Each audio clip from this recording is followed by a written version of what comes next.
Hey, welcome into the Big Ten Huddle. I'm JR. That's Zach, presented and brought to you by FanDuel. Like, subscribe, do all that good stuff for us. Trying to reach 5,000 subscribers by the end of the year. If we can get there, great. If not, you failed. It wasn't us. So I'm just kidding. You're starting out hot, man. What the heck? Hey, listen, I got a lot of hot takes. The season's over. I hear hot takes do really well. So, no, I'm just kidding.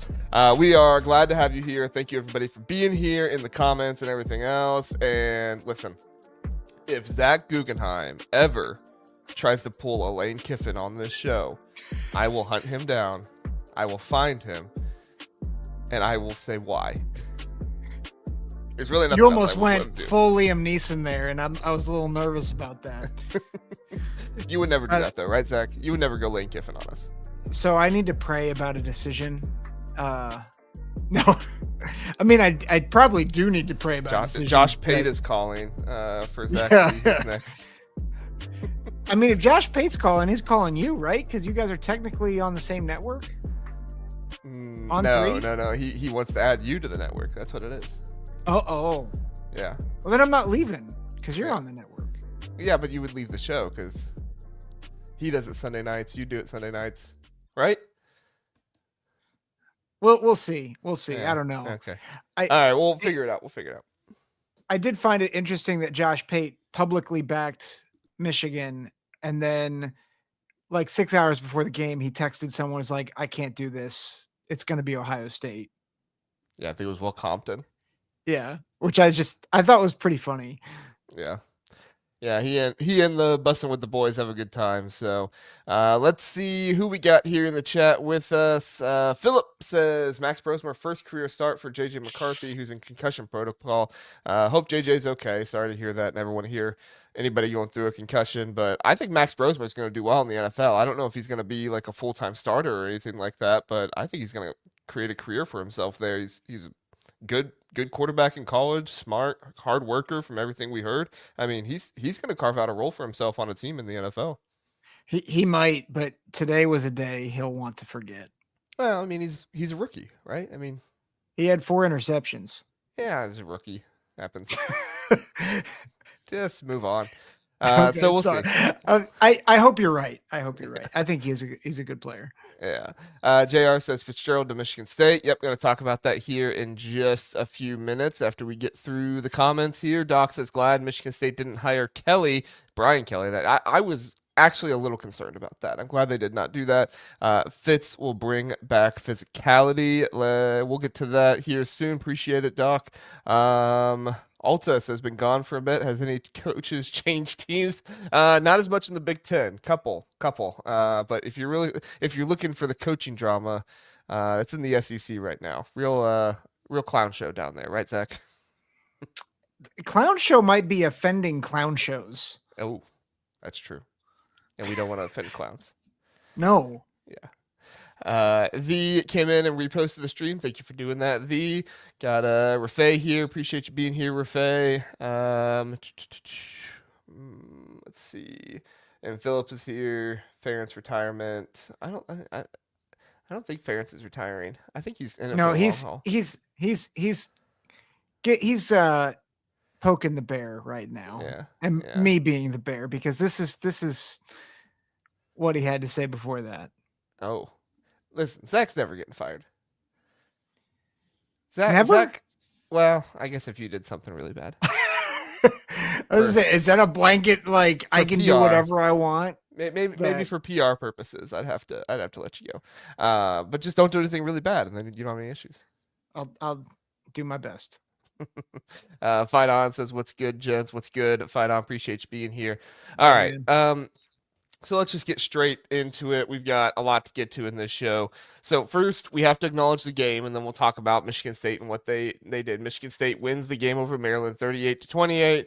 Classic. Michigan State builds a lead in the first half. They start to give it away. This time they actually won it in the fourth quarter because guess what? Maryland can't win a game in the fourth quarter. So it's like movable object versus movable object. One of them was not going to move. And that's how it worked out. Michigan State comes away with the win. Zach, before we get into Jonathan Smith firing and everything like that, do you have any thoughts on the game? I mean, I thought Michigan State was going to run away with this thing. because it was, I think, 24-0 and 24-7 going into half.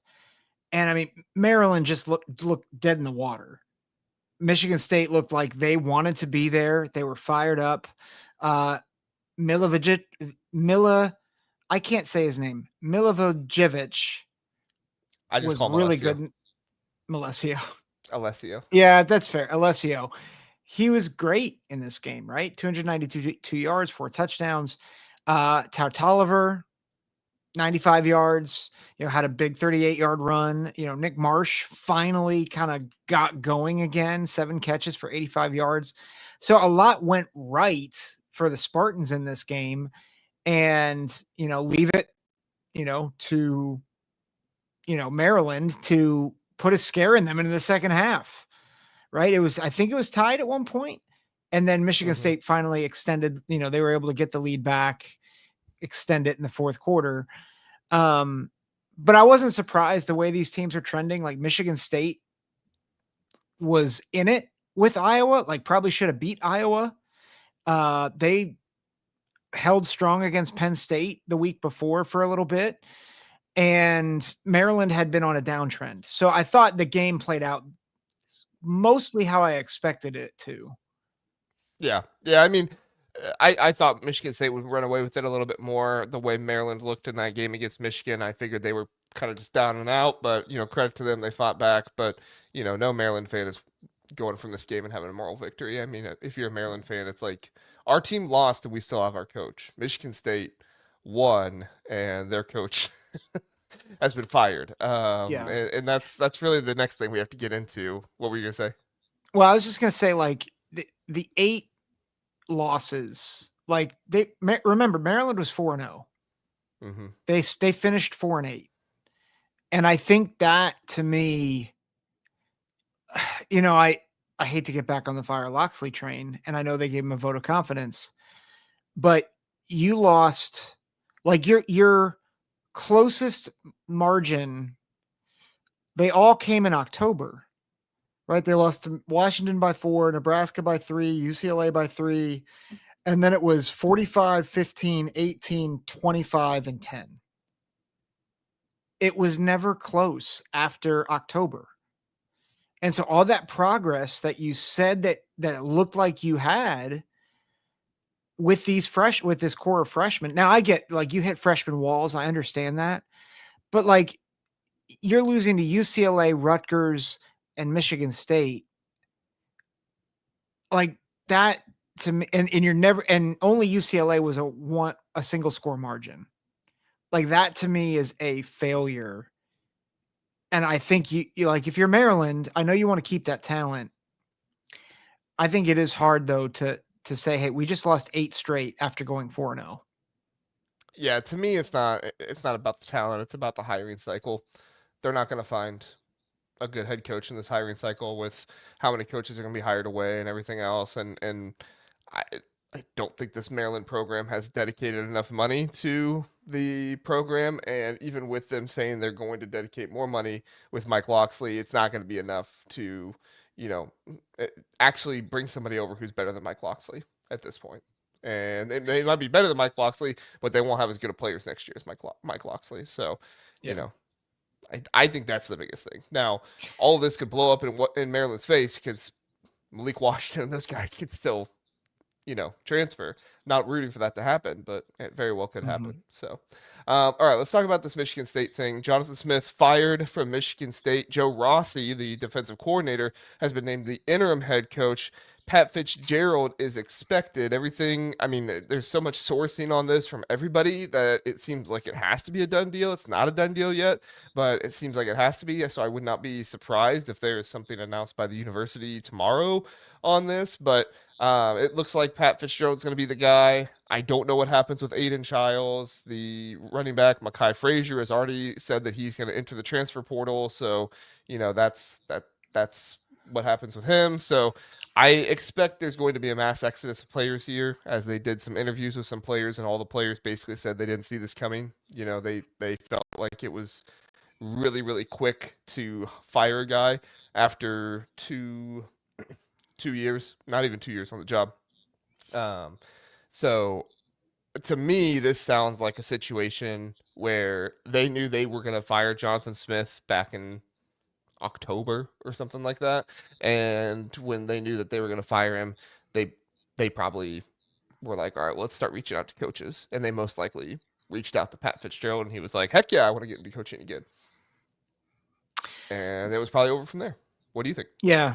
I mean, I think in like the win, like they won last night. They looked really, I thought they looked maybe the best they've looked all season. Now, granted, they're playing Maryland, but for them to fire Jonathan Smith that quickly, I was actually surprised. And I know we've mentioned that Jonathan Smith is probably getting fired, but I there's a part of me that wonders if he should have gotten another year. And I get it. Michigan State has not been great, but to be fair, he was handed a program that was just in tatters, right? It's not like Wisconsin, right? We like Luke Fickle's getting a 4th year. And sorry, go ahead. I thought you were done. I'm just comparing the two. Like Luke Fickle's getting a 4th year with a program that wanted him to ascend from mediocre to great. And he has been at best mediocre and at worst bad. Jonathan Smith gets a program that was a dumpster fire, both from a roster standpoint, but also like an image standpoint. What Mel Tucker did to that program was awful. And sorry, go ahead. I was going to say, are we considering though that Jonathan Smith might not have wanted to stay? I think that's possible. I'm just saying because I don't know everything going on, just from the first like the first reaction I have to it is like, why would we have expected? I mean, again, you could go to Curt Cignetti and be like, well, Curt Cignetti did it. I'm like, Curt Cignetti's a unicorn. Like, let's Curt just Cignetti also had a tremendous financial investment. I mean, the amount of investment he had from the university, like people don't bring that up far enough. Yeah. But I like Philip, I like this is my feel. I'm not saying I'm right. I'm just saying like the feel is you look at what Smith walked into and he gets fired and everybody's out on him by year 2 when he's starting to make adjustments. He benches his guy. I mean, we know that Jonathan Smith's a good, like at least he was a good coach at Oregon State. Again, maybe he wasn't cut out to be at the Big Ten. Clearly, Michigan State thought that. But I'm surprised, like I am surprised, unless, and maybe this is part of your point, they knew that they could get Pat Fitzgerald. And if they know you can get Pat Fitzgerald, then I understand it. I hate it for Jonathan Smith, but I get that. I think that both of those two things were going on. I think Jonathan Smith did not want to be at Michigan State anymore. His demeanor, himself in press conferences, did not indicate that he wanted to be the head coach of Michigan State anymore. I watch every single press conference of every single head coach every week, and Jonathan Smith was by far the head. Now he's a pretty stoic guy anyway, so I'm not trying to say that like his demeanor changed a whole bunch, but I went back and watched press conferences of him at Oregon State. He is not the same at Michigan State that he was at Oregon State. Now, Oregon State, his alma mater, stuff like that, all of that stuff needs to be considered. But I don't think he wanted to stay. Number one, because of the sanctions really frustrated him, and number two, he said he was not aware that the NCAA was investigating them when he was hired, and also his athletic director got fired that hired him. So I think you put all of those things together. I'm not saying Jonathan Smith wanted to get fired, but I definitely think that there were probably, some upset feelings and him not necessarily having maybe the most desire to be there for him to say, like, let's get out of here. And who knows? Like, I also think part of Aiden Childs, like, this is kind of conspiracy theory, so just entertain me for a second. I think Aiden Childs probably got benched because Jonathan Smith knew that all he was doing was hurting his stock in the transfer portal. And he said, I don't want to continue to put him out there. Like, him and Childs are close. He's not going to just bench Childs, even with everything on the line. And I still think they were better with Childs than they were with Alessio. No offense to Alessio, but all of that, and I think it's exactly what you said. They knew they had Pat Fitzgerald. Wisconsin didn't know if they would have somebody instead of Luke Fickle. Maryland doesn't know if they have somebody instead of Mike Locksley. But if Michigan State knew they had Pat Fitzgerald, I think it's a good move. I get what you're saying about like the other two Yeah. guys. If they get time, I think the other two universities are in a bad place, giving those guys more time. I think Fickle could maybe figure it out, so I don't hate that.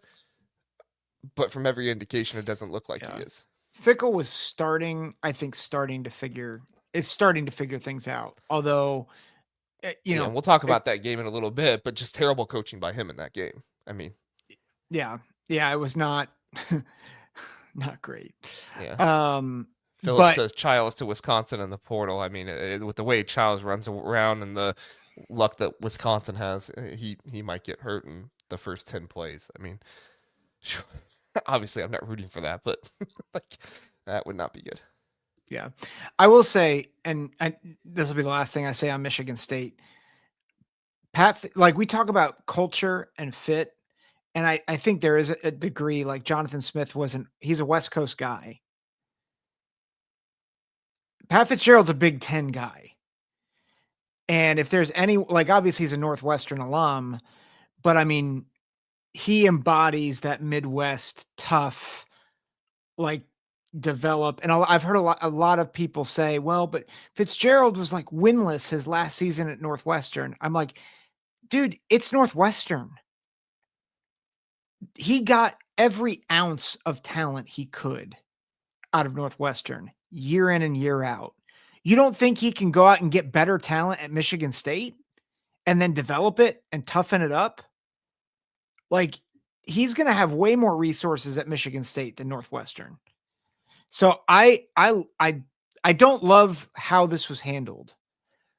But from a pure football move, and again, we'd have no idea if this is actually going to work. But if you told me that the first game of 2026 was going to be coached by Pat Fitzgerald for the Spartans, I'd be like, that's a massive upgrade.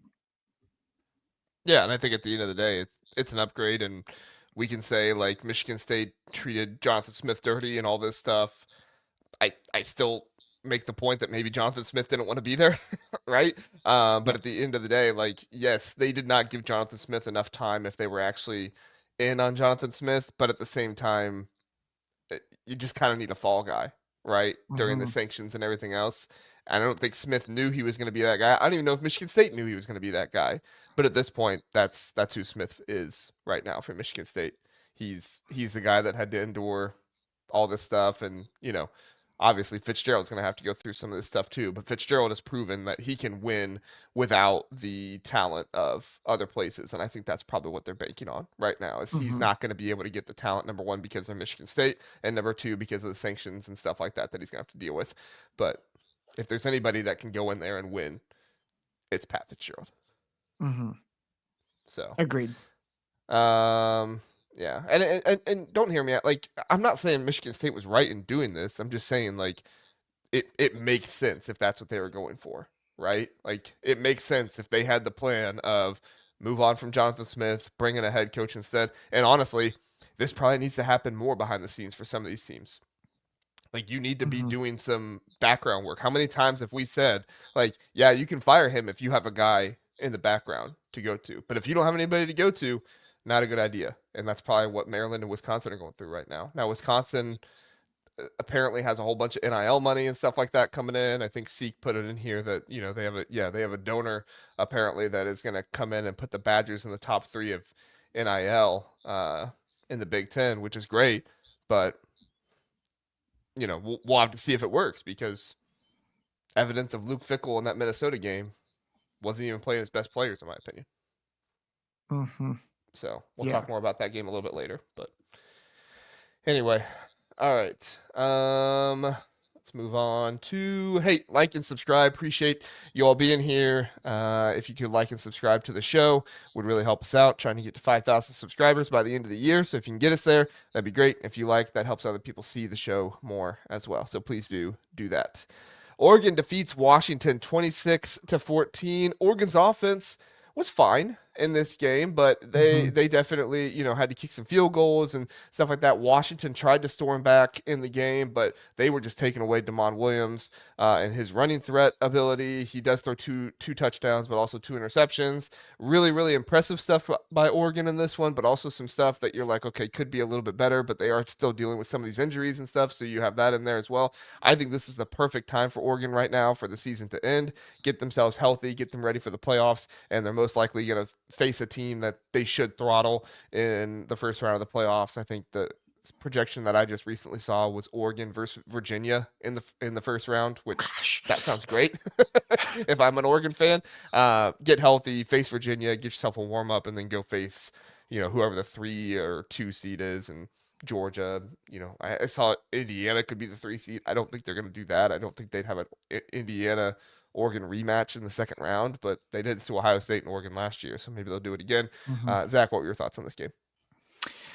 Yeah, I mean, I think it's interesting because I think Oregon, Washington felt maybe a little like Ohio State, Michigan in some ways. Like, I think Washington, they competed, they battled, but they were very hurt, right? Like, you did not see like peak Jonah Coleman or Denzel Boston in this game. But also, I think the score is a little misleading. Oregon, I think, was in control this entire game. It was a 2-score game. It was 1 score, I believe, in the fourth quarter, and it got interesting. But you never really felt like Oregon was threatened. I thought Dante Moore played a heck of a game. His timely scrambles, especially on a day where the running game really faltered against Washington. I thought Dante Moore played one of his best games. The receivers really stepped up, right? Benson had the big touchdown that really iced the game. McClellan had that one catch. It was ruled not a catch, right? Yeah, the one that was like, which is just obscene. Like, why is officiating broken? How do we not call that a catch? I'm talking about the one on his helmet. It was insane. There's no way that should have not been a catch. He had firm possession. The ball never moved when he hit the ground. It's a travesty that was not a catch. But I just thought that they played in control and proved why they're one of the top 5 teams in college football. Yeah, totally. And the defense really gave Washington fits, gave Damon Williams fits. I mean, Damon Williams there at the end of the second quarter, that drive there in like the 2-minute drill, he really got on fire at that point. I think he had like 5 or 6 completions in a row through the touchdown pass, but really outside of that, I mean, it was like completion here and there, but he couldn't really string it all together. He had three completions at the end of the game that helped his average go up there a little bit, but this Oregon pass rush was stifling. This Oregon secondary is the best secondary in the country, in my opinion, at this point. I think they've shown it time and time again. I think they have all the statistics for it. Listen, I love Ohio State's secondary, and we made the comparison a little bit last time, but you can't argue with results. Like, Ohio State's secondary is excellent, but you can't argue with results right now until Ohio State does this to one of these, and they did do this to Washington when they were at Washington, but not the pass defense wise. It was more so, containing Damon Williams and stuff like that. They still had an excellent performance against them. Don't get me wrong. It's close, but I would still say Oregon has the best secondary in the country right now with the way they are holding teams and everything else, which is incredibly impressive because of all the young players they have back there in the secondary. Yeah, there's certainly one of the best units, if not the best unit. And I think you look at what they did to this receiving core. I mean, it took some big time catches for them to even move the ball. And like, there was nothing catching easy. The ball against Oregon is difficult. We saw it with USC. Yep. We saw it in this game. Everything throwing the ball on Oregon is difficult. Yeah. Yeah, I will say, I think if you're comparing Ohio State to Oregon, honestly, selfishly, I hope that is a semifinal game. I hope, because I think that would be. I think it'd just be amazing. I think the Big Ten championship games would be amazing, but I think they do have two different styles of defense as well, and so Ohio State's going to play you differently than Oregon is. But I think if we're just looking at pure pass defensive pass stats, I think you're right. Like I think Oregon, like Dylan Thieneman has been such a dynamite pickup for them, and Finney has come in and played great as a true freshman. He's one of the best freshmen in the country. Yeah, he's fantastic. Yeah, for sure. And Dante Moore, his emergence, I mean, with what he's doing, he had some issues on third down a little bit early on this season. We talked about those, but him coming back, he's really found his receivers, Kenyon Sadiq, and even having receivers out, he continues to go down. And Malik Benson has really stepped up. This game, he was able to be out there, not able to be out there like he's been out there all season, but what he was able to do out there was much more than just kind of the deep threat kind of stuff that you saw out of him. He's been more of a possession guy, he's been more of a reliable target for Dante Moore, and it's been huge. This Oregon team, their development throughout the season is not getting talked about enough. Everybody looks at this team and says, "Oh, they lost to Indiana. Indiana's a very good team. Indiana might be the best team in the country." We'll see what happens in the Big Ten championship game. That'll obviously decide who is at that moment in time. But Oregon losing that game at home, it sucks, and people are going to say that they played too close to Penn State. But you cannot deny that this team has continually gotten better and developed throughout the year. Will Stein's one of the best offensive coordinators in the country. I cannot run out of good things to say about this Oregon team. Yep, agreed. So, all right. Let's see. Seek says if Georgia loses, who gets in the top four? So in the second segment of the show, we're going to talk about like what the college football playoff rankings will look like, and then we'll talk through some of that stuff. So we'll save that until the second half of the show. But yeah, we'll talk through some of that stuff there. For now, let's talk about Penn State gets the win 40-36 over Rutgers at Rutgers. Rutgers, man, give Rutgers a ton of credit in this game. They came out fighting. They came out, I mean, after that game last week that we saw with Rutgers against Ohio State, it was kind of like, okay, maybe they're saving themselves for Penn State a little bit. And boy, were they, because they came out firing in this game. Ian Strong, KJ Duff were the receivers that we have talked about them being all season long. Rutgers just couldn't stop Katron Allen. Over 200 yards rushing for Katron Allen in this game. Both teams basically had offensive players that could not be stopped. And if it wasn't for a drop ball by Ethan Kaliak-Manis in the pocket, this could have been a completely different game. My condolences to all Rutgers fans out there. When I saw that, I hurt for you. But at the same time, I'm also really happy for Penn State and Terry Smith. Zach, your thoughts?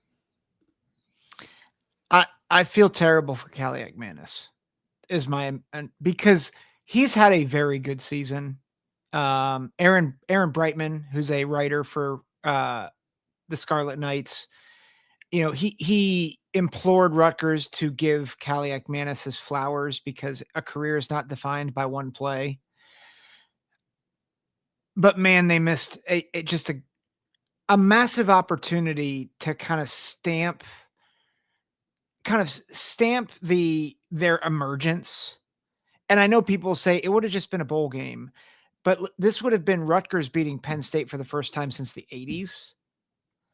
It would have been Rutgers beating Penn State like to get bowl eligible. It would have been Rutgers beating Penn State to deny them bowl eligibility. Like there's so much about this that if Kaliak-Manis doesn't drop that ball, like we're again, I don't think it's hyperbole to say that might have been one of the biggest wins in Rutgers history. And I know people will laugh at that, but to go 3 straight years for Rutgers to get to a bowl game and then to beat a Big Ten blue blood to do it, I think it breaks my heart because they were right there. And I know Rutgers fans are frustrated with Schiano this year. Please don't. They'll get the defense fixed.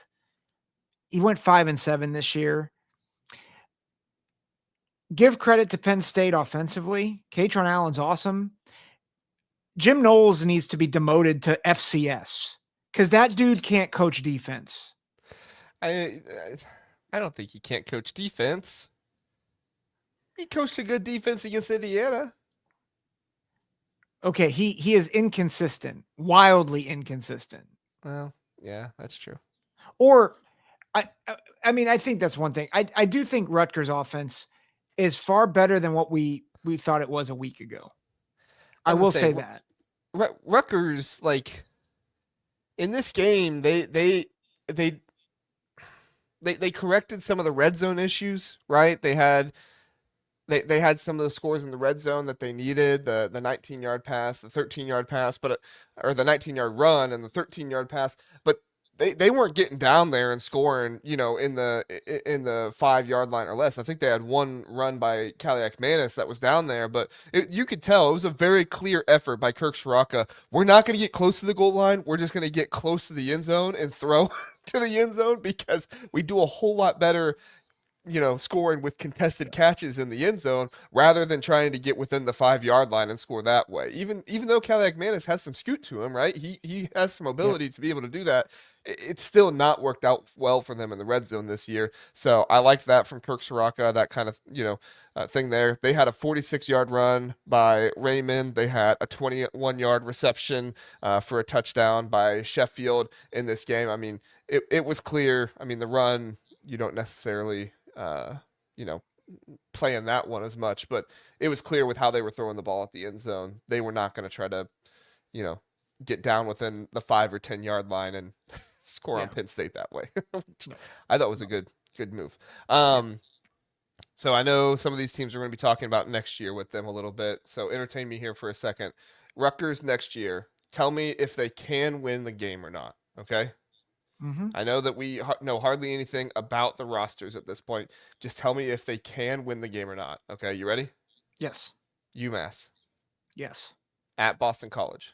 Yes. Howard. Yes. At Maryland. Yes. At Northwestern. Yes. Okay, that's 5. At Penn State. Maybe. Yes or no? Can they win that game? Yes. Yes. Okay, so that's 6. Indiana. No. Home against Indiana. No. Home against Michigan. No. Home against Michigan State. Yes. With Pat Fitzgerald as the head coach? Yes, because we don't know what Michigan State's bringing. Okay. Home against Nebraska. Yes. Home against USC. I'd say yes, just because of the travel. Oh, yeah. Yes. At Wisconsin. Yes. That's 10 games they can win. Penn State's. I'm waffling a little bit on Penn State, and USC might. Even if we don't give them even if we don't give them Penn State and USC would both be maybes, right? Because we don't know what Penn State's going to look like with a new head coach next year, and then USC on the road traveling, and it's not just USC. Like that would I would say the same thing if it was Washington. Probably wouldn't say the same thing if it's Oregon, but I would say the same thing if it's Washington at this point. Mm-hmm. And also we just don't know what that USC team is going to look like yet. So at worst, like 8.5, 9. Yeah. So I mean, it's a better schedule than it was. This year. Yeah. You don't have Ohio State. Michigan could be down, and you're getting Michigan at home. The hard part is I would rather swap out that Indiana game at home for like Maryland at home, or that, even Michigan at home for Northwestern at home. Because going on the road to Maryland and Northwestern aren't great, but I also don't think either of those are like so terrifying of environments. It's more just the travel than anything else. Yeah. But Northwestern will have the new stadium, so I don't know. We'll see what happens with that. I was just say, I mean, just to give solace again, it stinks that you don't go to a bowl game. Most likely, there might be a 5-7 spot there, but this season went exactly how I thought it was going to go for Rutgers. I had them 5-7. I had them winning the games that they won and losing the games that they lost, and they came close to getting Iowa. They came close to getting Minnesota, and like those are teams that are going bowling. Like that's an 8-win team and a 7-win team. They had to go on the road to Washington. They had to go on the road to Illinois. Those are 2 8-win teams. Like, and then you finish with Ohio State, Penn State. The fact that they were very close, and I know close stinks, right? Like you don't want to be close. But this is the degree of difficulty this season versus last season was insane. Yeah, if you would have had this team last year, this would have been a 7-8 win team. Yeah. Maybe and that's the frustrating thing. Mm-hmm. Is like, and I don't know who they're going to have at quarterback for next year. I think it's Serace as their backup.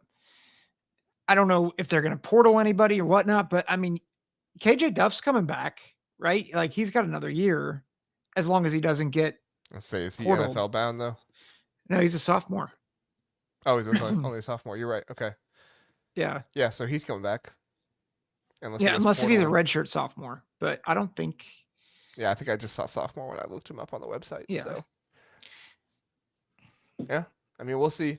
Flip side of this, Penn State. Yeah, and Kyle Monungai's killing it right now for the Bears. Philip just put it in there. I don't know how he's how the heck is he a 7th round pick? I don't know. What were they doing? It's because he went to Rutgers. You know, nobody actually gives him credit, but you know, which is a real thing, by the way. It's a real thing. SEC teams get more guys drafted because of where they went to school than some Big Ten teams. But look how many SEC players flame out in the NFL and how many Big Ten players get drafted late or make practice squads. Anyway, I don't need to get into that debate. Penn State, I put out the tweet this weekend, ranked these 4 possible hires for Penn State. Right now, it's the mystery candidate or Terry Smith is going to be the hire. It's not going to be Bob Chesney. Bob Chesney's going to UCLA unless something happens to Jonathan Smith at UCLA. But in all likelihood, Bob Chesney's going to UCLA. Might even get announced tomorrow. We'll see. But rank these 4 potential hires for Penn State. Ready? Dabo Swinney, Kalani Sitake, the BYU head coach, Terry Smith, Josh Heupel. Who would be the best hire of those 4? Sitake. Okay. Who would be second best? Dabo, Terry Smith, Josh Heupel. I think Josh Heupel would be second best.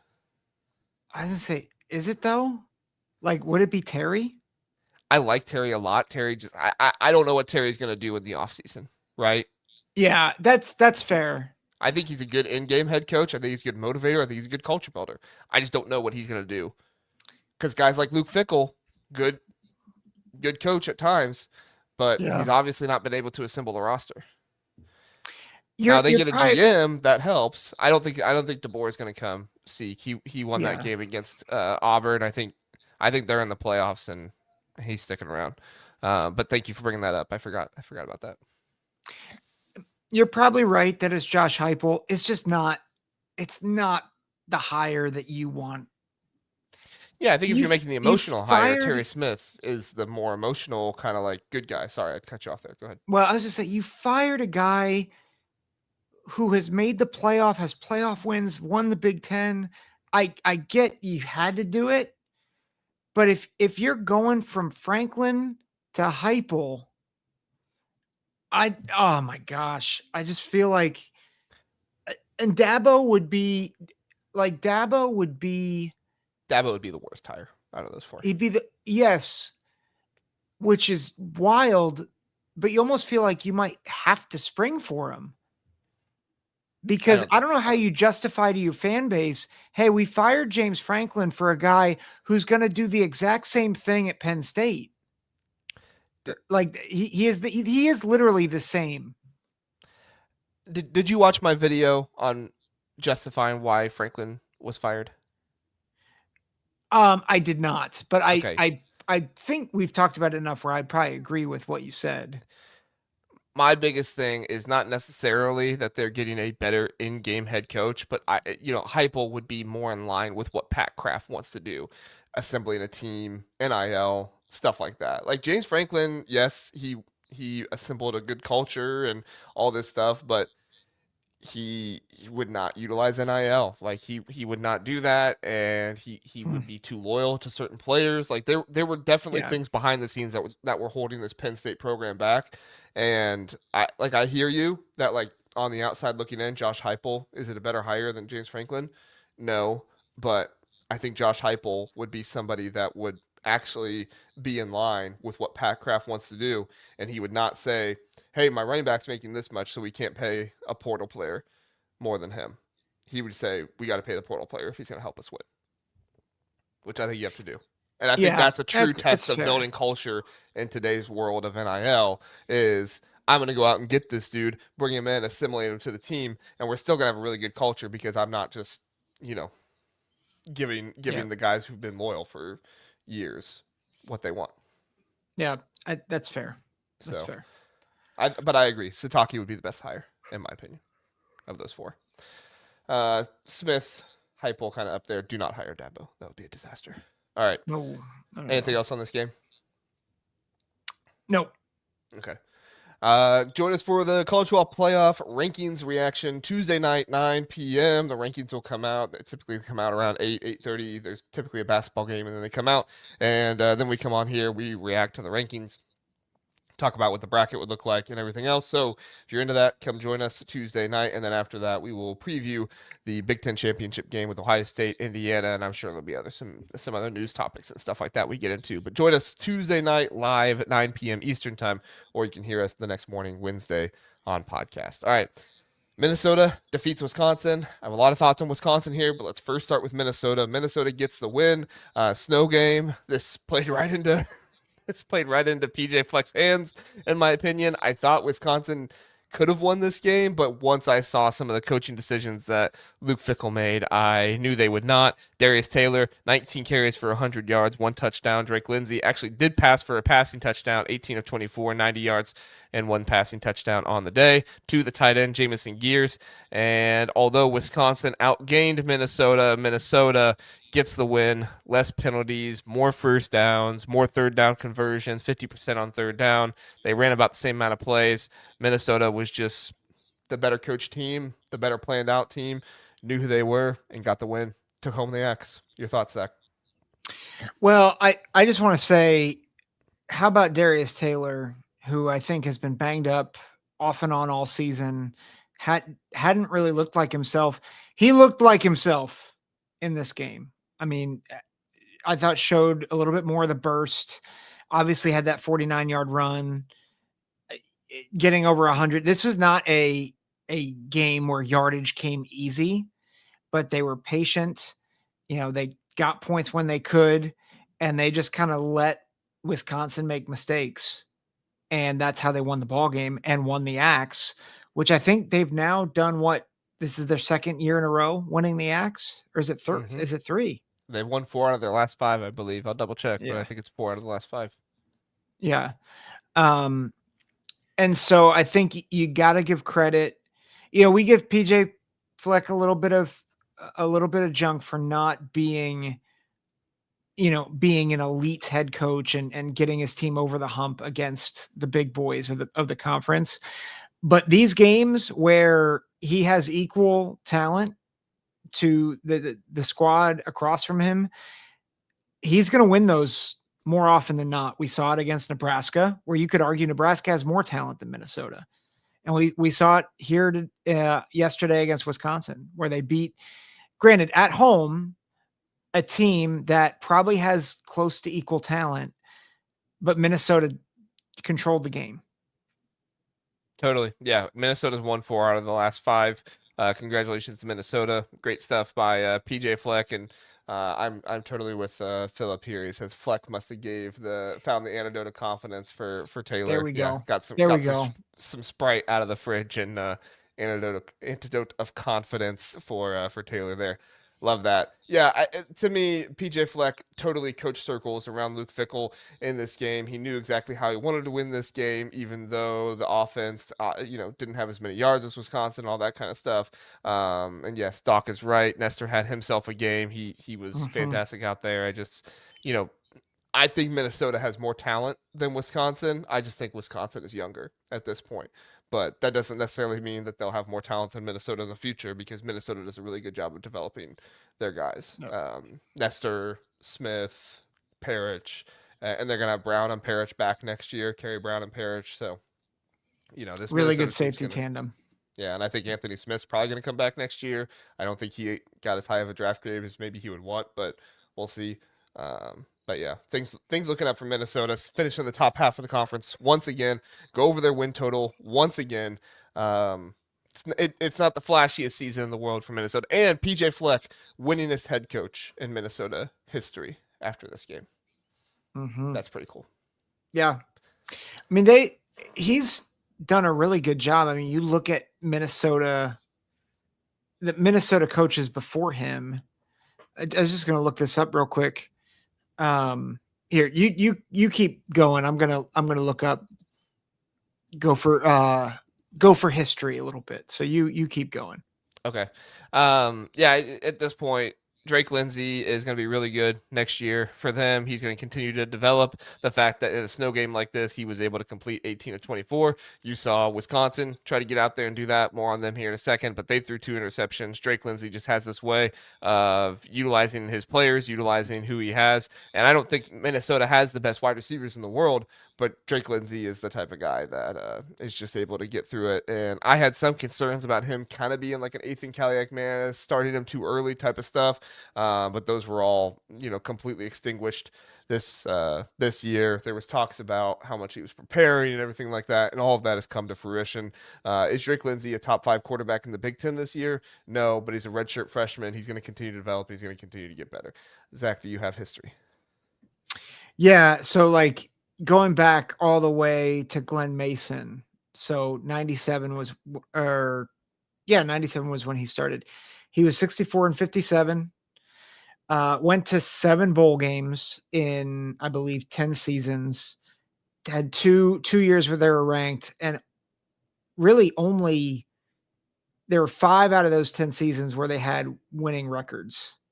They had a 6-6 season where they went to a bowl, 2 7-5s, 2 8-win seasons, and 1 10-win season. So like that was Glenn Mason, who did get fired at the end of his tenure. Next was Tim Brewster. We won't talk about Tim Brewster. He was terrible. Jerry Kill, who I really liked when he was there, stepped down because of a seizure, or he had a seizure issue. But as good as he was, 5 seasons, three bowl seasons, 2 8-win seasons, and a 6-win season. 29 and 29 as a head coach. Then Tracy Claeys, I think he was 11 and 8, and then they dismissed him because they wanted to go after PJ. And let me just get here. Why can I not get there? Okay, great.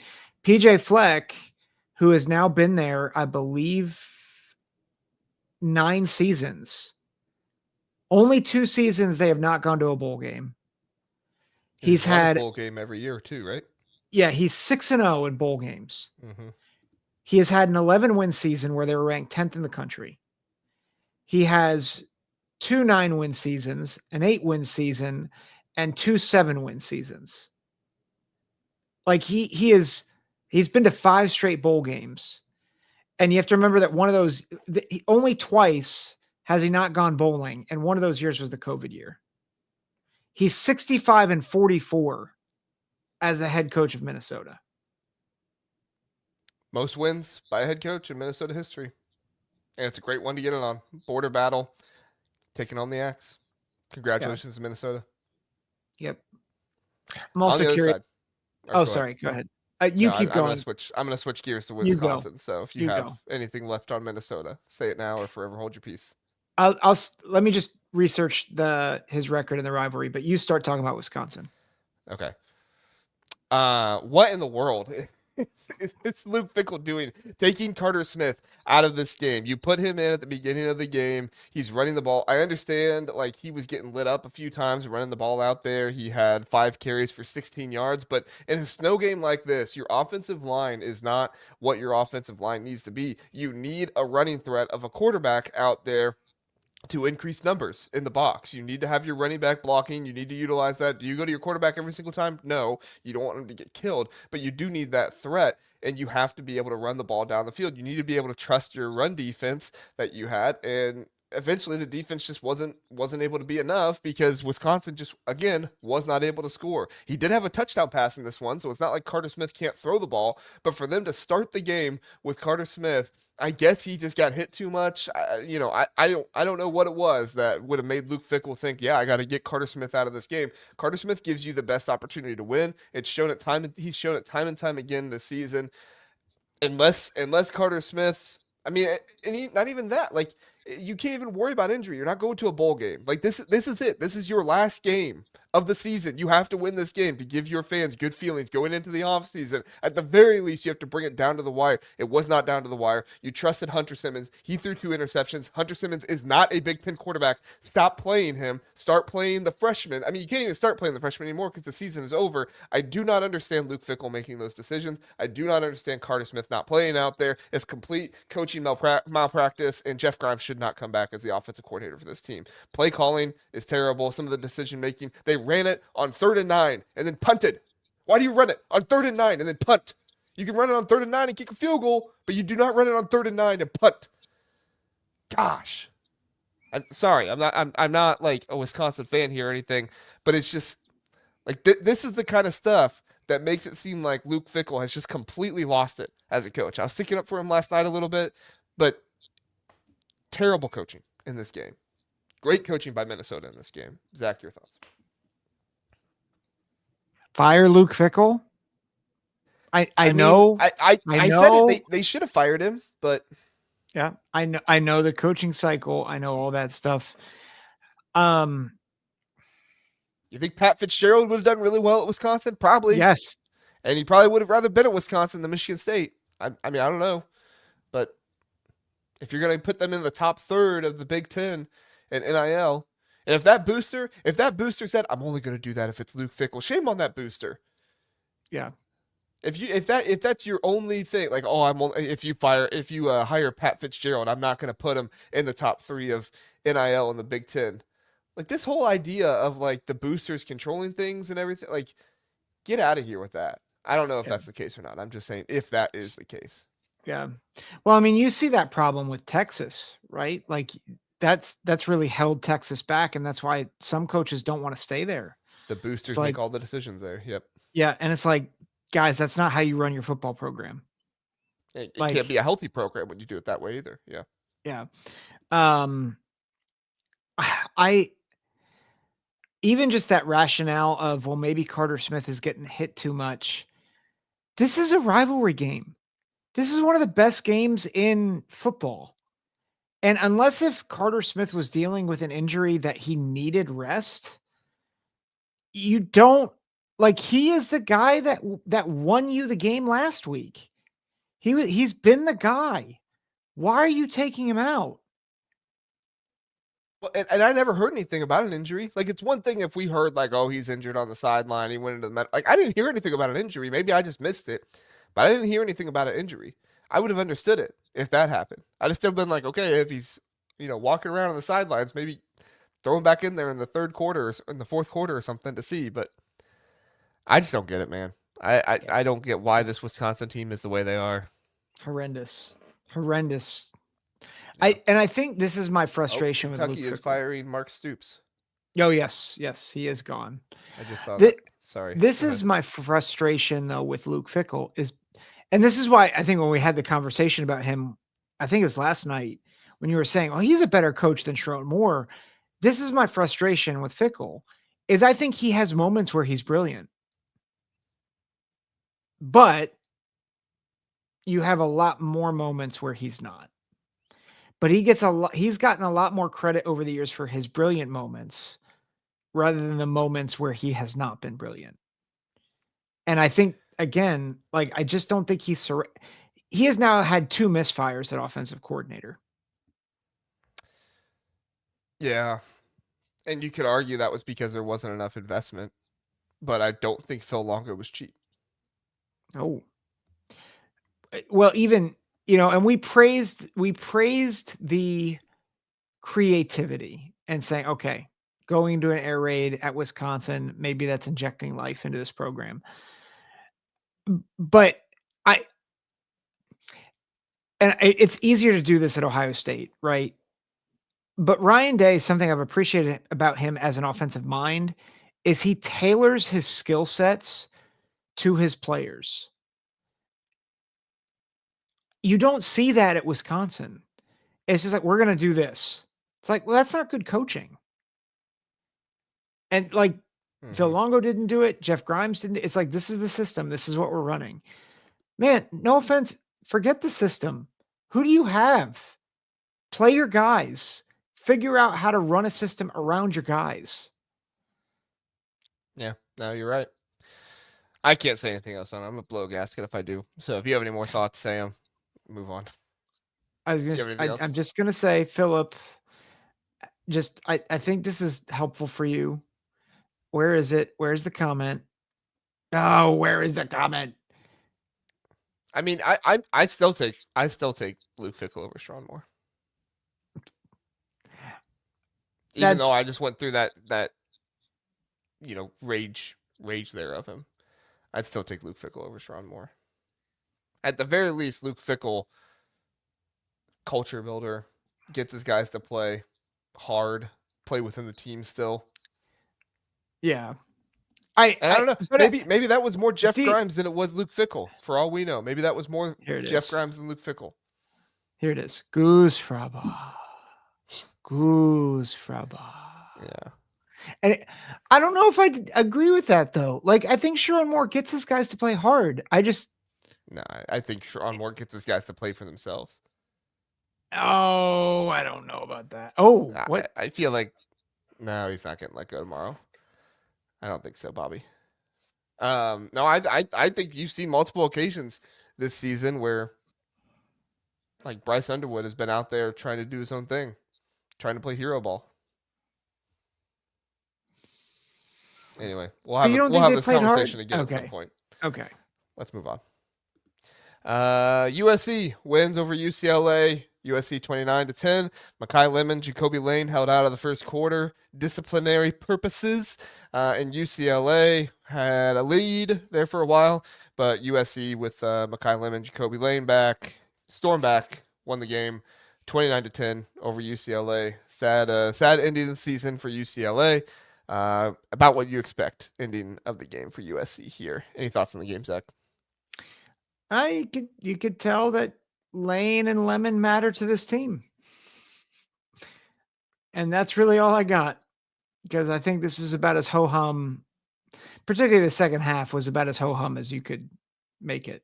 22-0 in the second half.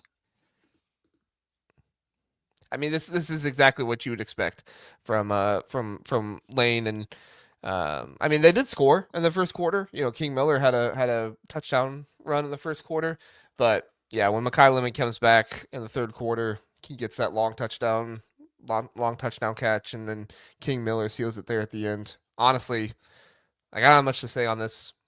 USC beat UCLA. It's all what we expected. UCLA doesn't have much of a defense, and their offense did a little bit here and there, but if you contain Nico Imaliava, there's not much they can do. Yep. So, all right. Join Big Jeff for Big Jeff's Insights premieres on Thursday nights at 9 p.m. Eastern time. You can check out Jeff and all of his content there. A lot of good stuff Jeff puts out, data-driven and everything else. He's doing the show solo now. It's a good time. Go check out Jeff. All right, Illinois gets the win, 20-13.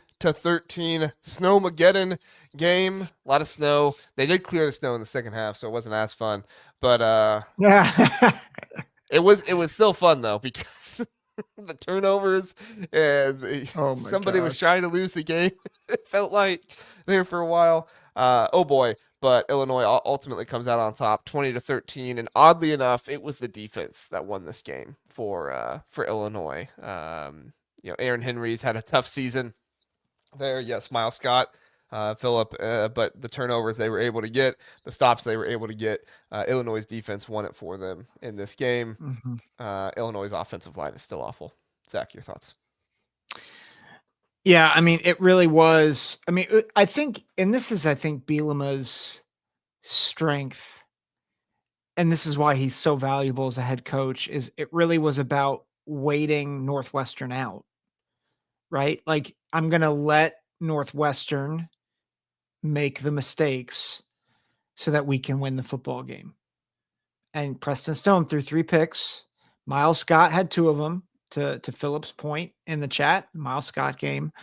Torrey Cox had the other. 4 turnovers to 1. Like, that's the difference in this game. Right? Illinois didn't run very well. Like, Luke Altmaier was effective in some semblance, right? Like 10 of 15 for 136 yards.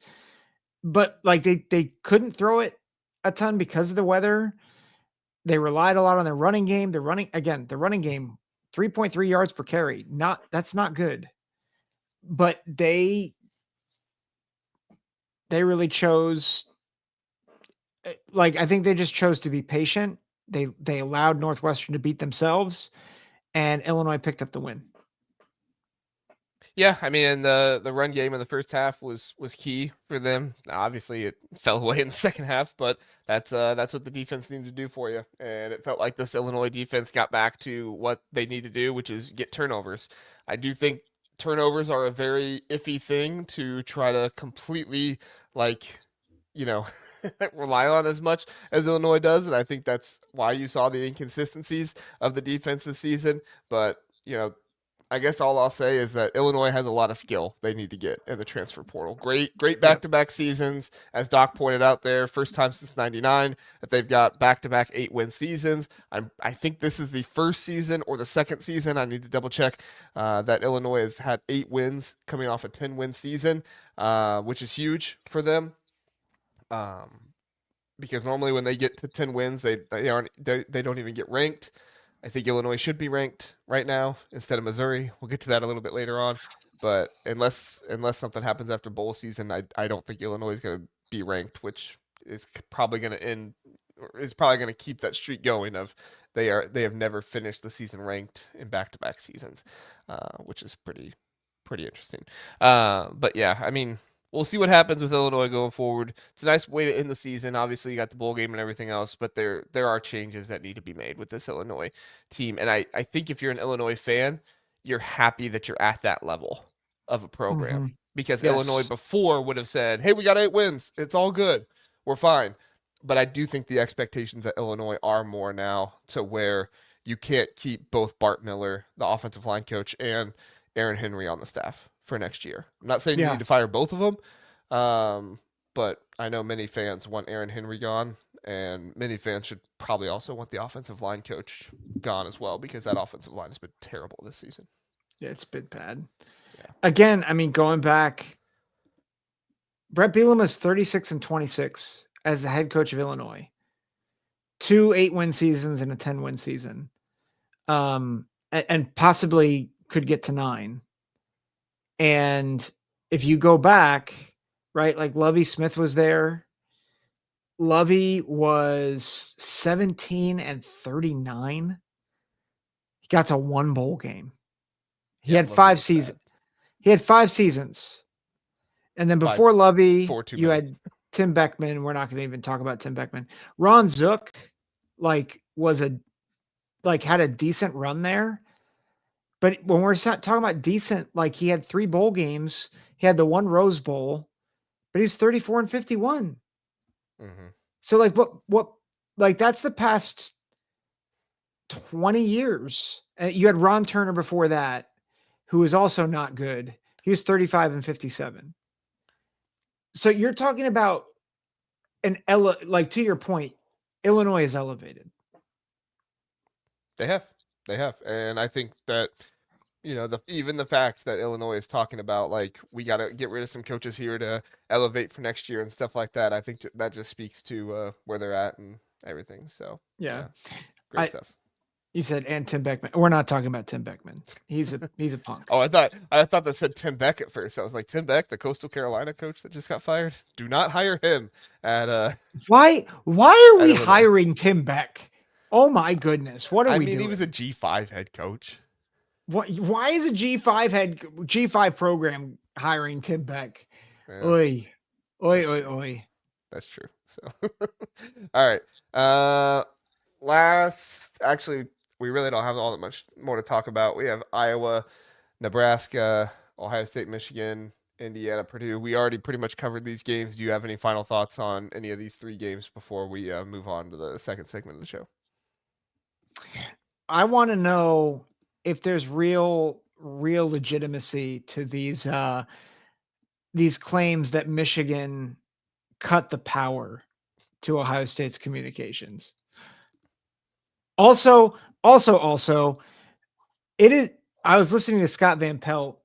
Apparently, it was very clear that CJ Donaldson got across the line on that first drive, or that first scoring drive. CJ Donaldson or Jeremiah Smith? No, CJ Donaldson. Like in that first, so like when they got stopped for a field goal. Oh, okay. You're talking about, okay. Gotcha. Yeah, apparently, and I just assumed it was not good, but apparently there's like video evidence that they actually scored a touchdown and should have had 6 points. Yeah. That's not to say, I'm just saying, like, for all the hand wringing about that touchdown catch that people are saying should have been a touchback, it shouldn't have. It could have been worse. Well, and I need people to understand this because it's very concerning to me how crazy we've gotten in college football and everything else. I mean, obviously we're crazy. I'm crazy. I just yelled about Luke Fickle for a minute and a half. And they're 4-8, so obviously we're all crazy here. But like, just because the ball leaves his arm for a second does not mean he lost possession. Like, go look at the rules of a fumble and losing possession. Also, you don't have to get your foot in bound. Like, you don't have to complete the possession. All you have to do is have possession of the ball, and he didn't even lose possession. Like, you lose possession when the ball hits the ground. So if you let go of the ball and it hits the ground before you get into the end zone, yes, you've lost possession. But the ball never hit the ground. He had possession of it the entire time. Just because he moved his arm for a second and it wasn't touching him doesn't mean he ever lost possession. You know, like, Yeah. It's people are looking. It's pretty crazy to me. But people are looking at the letter of the law to undermine the spirit of the law. And what I mean by it, like, the spirit of that rule is if you like fumble it out of bounds, it is the other team's ball. Right. That was, you have to actually not a fumble. Like, yes. It was not a fumble. And so all this, the officiating crew did not do themselves any favors, by the way, of their explanation afterwards. The explanation afterwards was just stupid. We didn't have the right angle. Come on, guys. Well, I did understand that because they were saying we didn't have the right angle to know when, like, if he lost possession. It wasn't even a fact of if he lost possession. It was, did he lose possession before he went into the end zone? They didn't even get to the point of that because they didn't have an angle to know, did he lose possession before he got in. Even if they had an angle that said that, it would have been determined, okay, he never actually lost possession of the ball. Like, it's not a catch. Possessing a catch is completely different than I'm running down the field with the ball and it bobbles for a second in my arms and I continue running. Like, it doesn't lose possession there. Yeah. So yeah, we mentioned that in the video. Ryan Day wanted to win with humility. Brutus did not. I did think though, the Michigan narratives did not do themselves any favors with the losing power on the sidelines and all that stuff, though. I mean, we have no idea of what actually happened there. For all we know, Michigan could have lost power on their sidelines too, or whatever. Like, for all we know, but you're definitely not helping yourself out in that situation with that going on. But it never phased Ohio State. When it happened, they just ran 20 plays down the field, ran it, I think, 18 times on that drive. Yeah, kicked a field goal. So Yep. Yeah, it was a heck of a win. It was a very, very good win. And I think particularly it's impressive that they got punched in the mouth a couple times. And I think then it was impressive that Ryan Day played as the aggressor in that game too, that he didn't get tight. Sherrone Moore was the one that got tight. Sherrone Moore played hoping Ohio State would make mistakes, and that's how they would win. Yeah. And I don't think you were going to get that 2 years in a row. No. So, Seek says, and Moore said in the post game that JJ Bobble call could have changed the game. You're smoking something. I mean, he's not wrong, right? Like if that got overturned, I don't think it would have changed the game. Ohio State was far too dominant in that game. Well, here's the one thing I would say is like if you have another call go against you and that pressure amps up. I mean, ultimately the score would have been 20-9 instead of 27-9. Yeah. But like I still think Ohio State would have been fine. Yeah. I think it begs the question, could it have changed the pressure on Ohio State and Ryan Day? Maybe. Yeah. But all right. That's the first half of the show. Everybody, thanks for being here on podcast. If you're with us on YouTube, stick around. We're going to get into the AP poll and try to project the college football playoff rankings based on the AP poll. And then we'll talk about the Lane Kiffin stuff and everything kind of from like a Big Ten perspective. We're going to talk about it all, but kind of Big Ten-ish rather than go to the SEC route and everything there. So stick around. We'll be right back after this.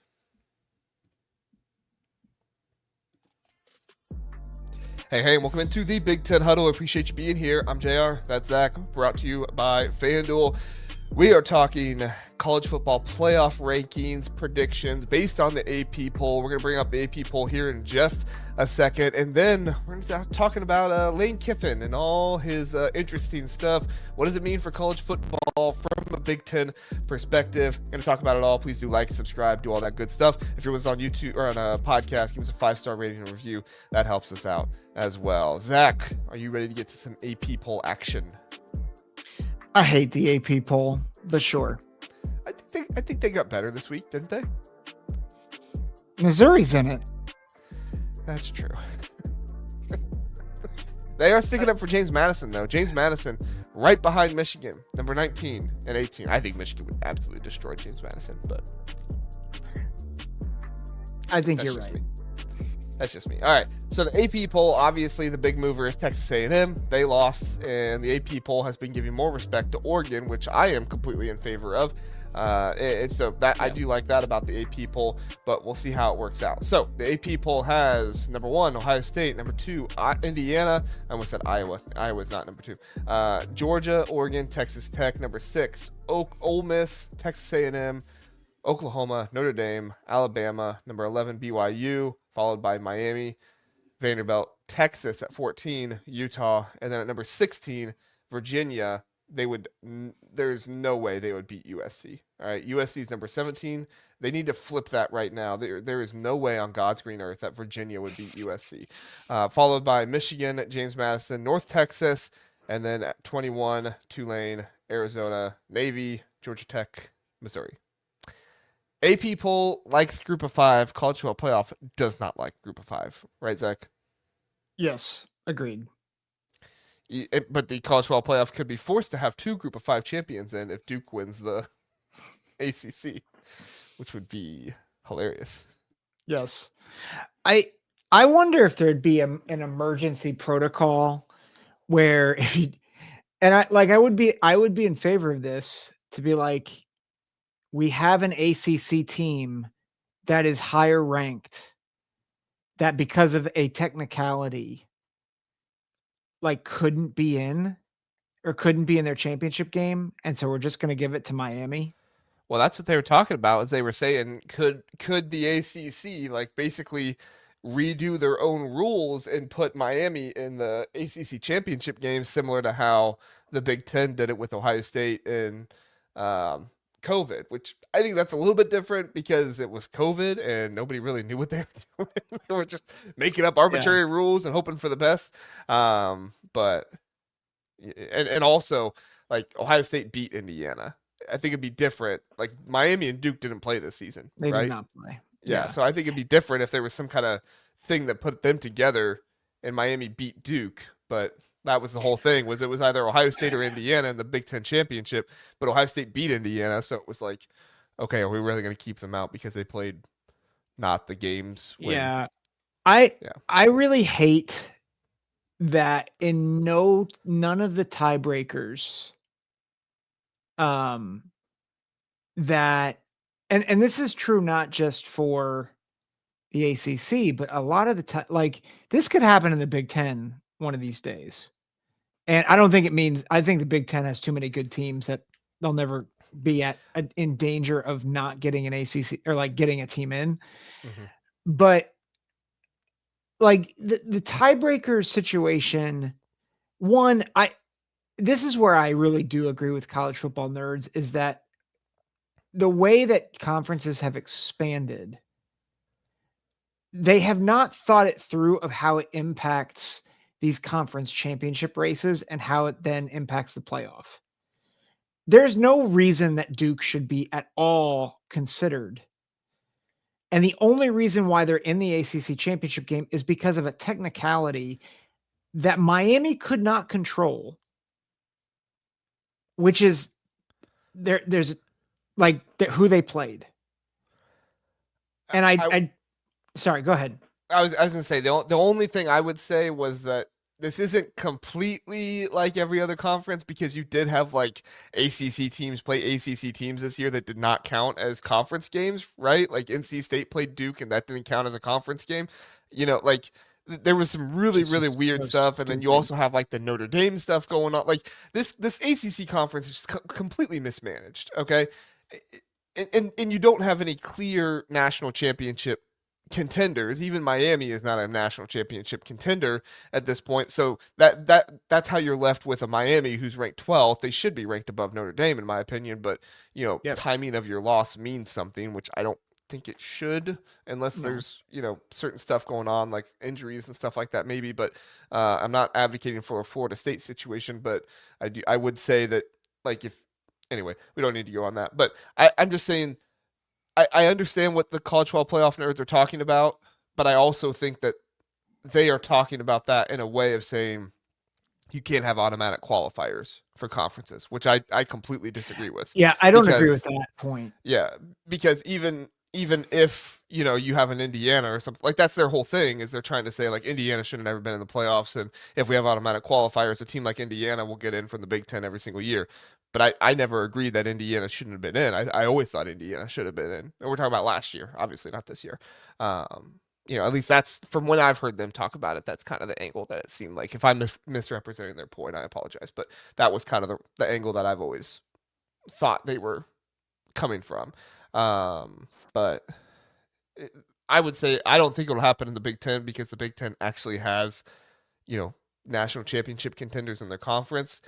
And so if a team like Duke were to get to the Big Ten championship game, it would be like Michigan or USC there, where they would win and get in, which I think is more exciting because you already Mhm. have three Big Ten teams that are in there, and you could possibly get a fourth if they upset one of them, right? Yeah, but I mean, I think there's a year where you could have just a bloodbath.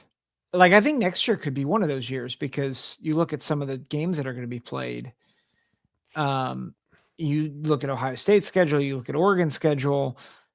Like there's going to be a lot of teams beating each other up, and I think you could have 4 or 5 teams at 7-2 in the conference, and you're like, all right, who goes? And there's a reality that if you have that many teams at 7-2 in the conference, them getting into that game might someone getting barred from that game, excuse me, might be their death knell, despite the fact that maybe they deserve it more than someone else. Mm-hmm.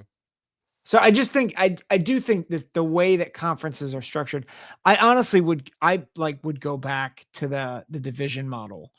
Um, I don't If love that if we there got rid if of there's divisions. like if they're organized properly, sure, but you can't put Yeah. Ohio State, Michigan, and Pitt. Like we do that, and we have Ohio State, Michigan, Penn State, USC, and Oregon, all in one division. That would be Well, no, absolutely yeah, terrible. yeah, Like yeah. we'd have to figure out a better way. I would be in favor of if the divisions mixed up every year, right? Like Yeah. based off what the standings were last year. Okay, you're in this division now. You go down the order. It's every other. Like I think that kind of stuff would work out really well personally. Um, but at the same time, I think No. all this is just leading to, you know, conference playoffs eventually is what we're going to Yeah, get. I think so. I agree. Which I don't necessarily want. And that's another reason why I want these automatic qualifiers, because at some point we're going to get to like conference playoff games and all this stuff. And it's not going to be college football. So I understand people saying like, you don't want the 2014 playoffs and all this stuff, but the committee does not do a very good job, in my opinion. Number one, there's too much parity in college football nowadays to really be able to only have 12 teams in the playoff. But anyway, I don't need to go on my rant about that. Seek is saying, according to AI, it must be true that the ACC could be left out of the college football playoff entirely if the champion is not among the 5 highest ranked conference champions. They are correct. So it is not the Power 4 conference champions are not guaranteed a spot. It is the highest ranked 5 conference champions. So a big thing is that the only G5 team that's ranked in the college football playoff rankings right now is Tulane. I believe they're at number 24. Correct me if I'm wrong, Zach. If they win the American, they're in. But depending on what team would be behind them, right, like a James Madison or something like that, they would be able to get in if they were ranked above Duke. The problem is right now is neither Duke or another G5 team is ranked. So we don't know. But you would think, based off the AP poll here, that James Madison would be getting more consideration for the college football playoff rankings than, a Duke would. Especially since you have teams that are 8-4 in the Big Ten that aren't ranked or not ranked in the AP poll. We'll see what happens in the college football playoff rankings.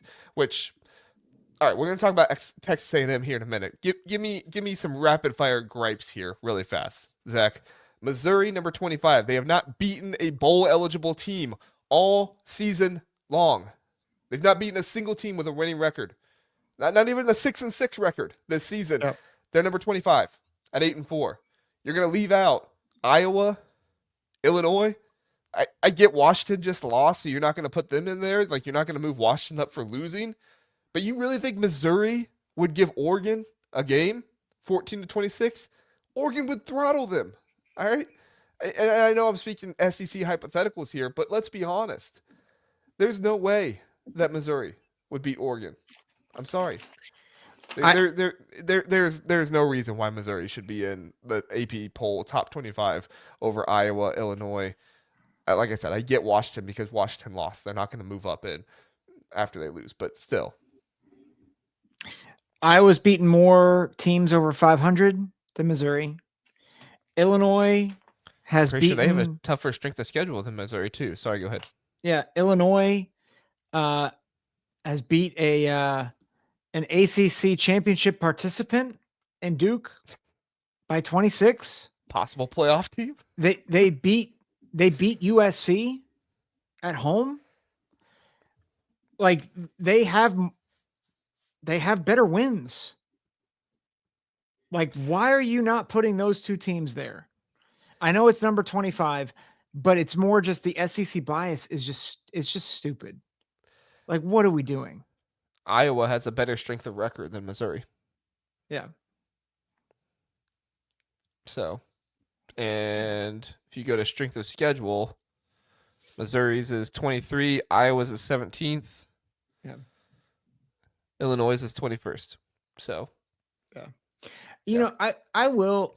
Here's the other thing that I think is a gripe, and it's not Big Ten related. I get that Miami lost a couple of games in the ACC that you're like, oh, you shouldn't have lost those. They just beat a ranked team they're not ranked anymore. They beat them good. Throttled. Too. They throttled Pitt at Pitt. Oklahoma struggled against, honestly, an incompetent LSU team with an incompetent quarterback. They beat Notre Dame. Why is Miami 12th? Why are they not 9th? Yeah. No, I totally agree. I mean, like, and I'm not a Miami fan at all. Like, I do not like Miami. Like, I've made fun of them on this show, but there is no reason why they should not be at least 9th, if not 8th. Yeah, I mean, I don't think Notre Dame should be as high as they are. I do think Notre Dame is probably a team that is capable of making a run in the playoffs, but I've not Yes. seen that from them in their resume, right? They lost to Texas A&M, they lost to Miami. Their best win is USC, which don't get me wrong, is a good win, but that was It's a also very at good win. home, right? Miami Yep. went on the road and beat a Pitt team that, yes, they aren't ranked anymore, but Miami has better wins than I shouldn't say a better win, but they have some of their wins are better than what Notre Dame has. Notre Dame, They beat Notre Dame. Like that right? is the best win. Exactly, exactly. So that's what I was saying. It was like, how do you have a better win if it's on that team? Yes, but also it's kind of weird. But overall, the head to head has to matter, and that's the most infuriating thing. Is the College Football Playoff Committee wants to honor these head to heads, but then when it gets down to it with a team like Miami and Notre Dame, they don't, and it's just one more reason why I think we need automatic qualifiers. And I think it's purely because of when they lost, right? Notre Dame lost their first two games, so they're fine. Mm-hmm. But Miami loses later on in the season, albeit to worse teams, but they also beat the other team.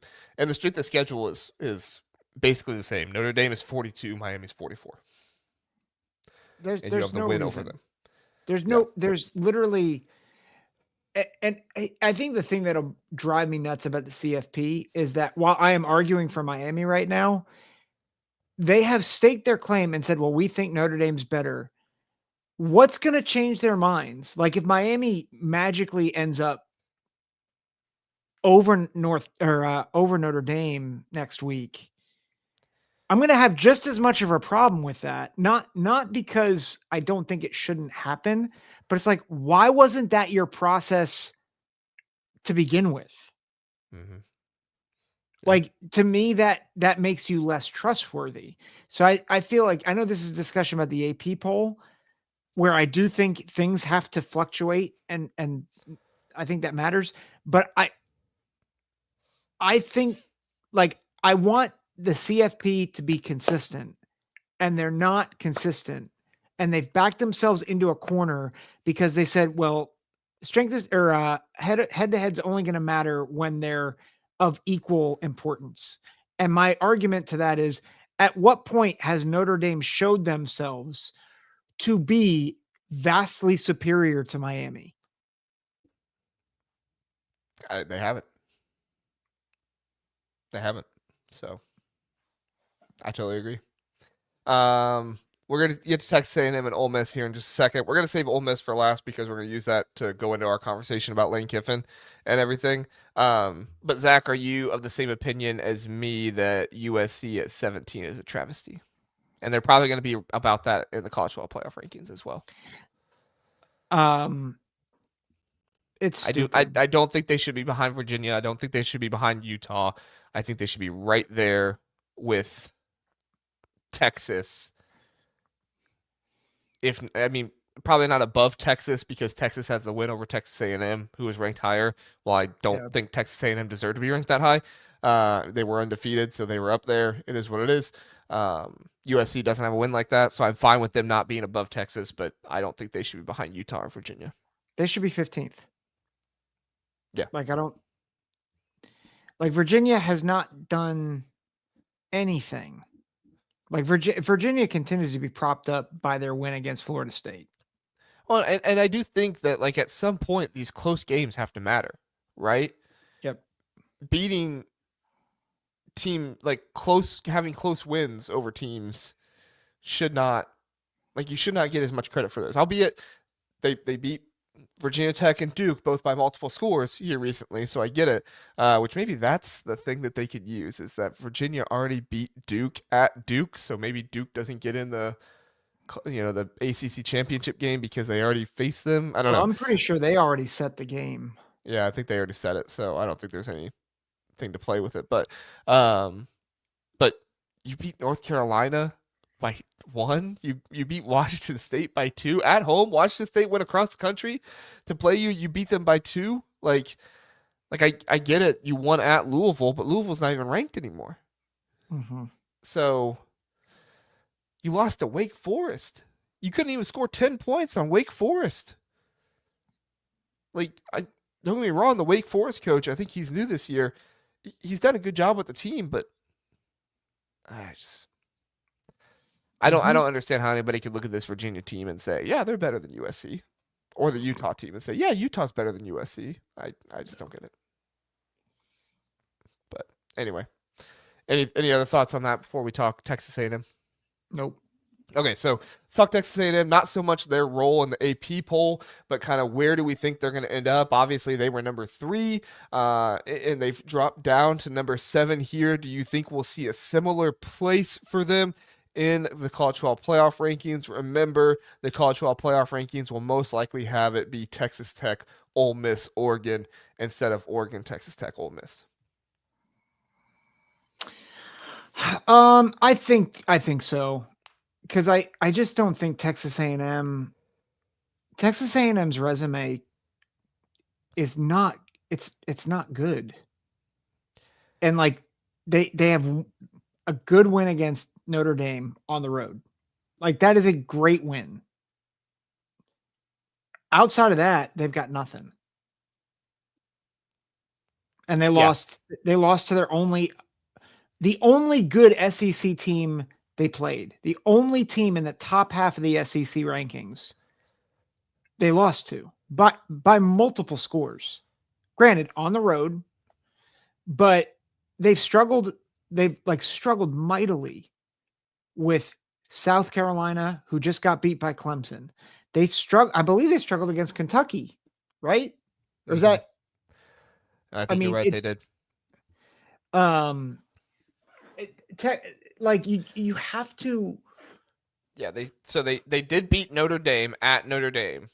Yes, which everybody in the chat is kind of disagreeing with us on Notre Dame in Miami. And that's fine, but if that's, and I'm not saying anybody disagrees with us here on Texas A&M, but if that is the thought process that people have is like, well, Notre Dame's a far better team than they were at the beginning of the season, then it's like, okay, how are you actually giving credit to Texas A&M for beating Notre Dame then if you think Notre Dame is a much better team than they were?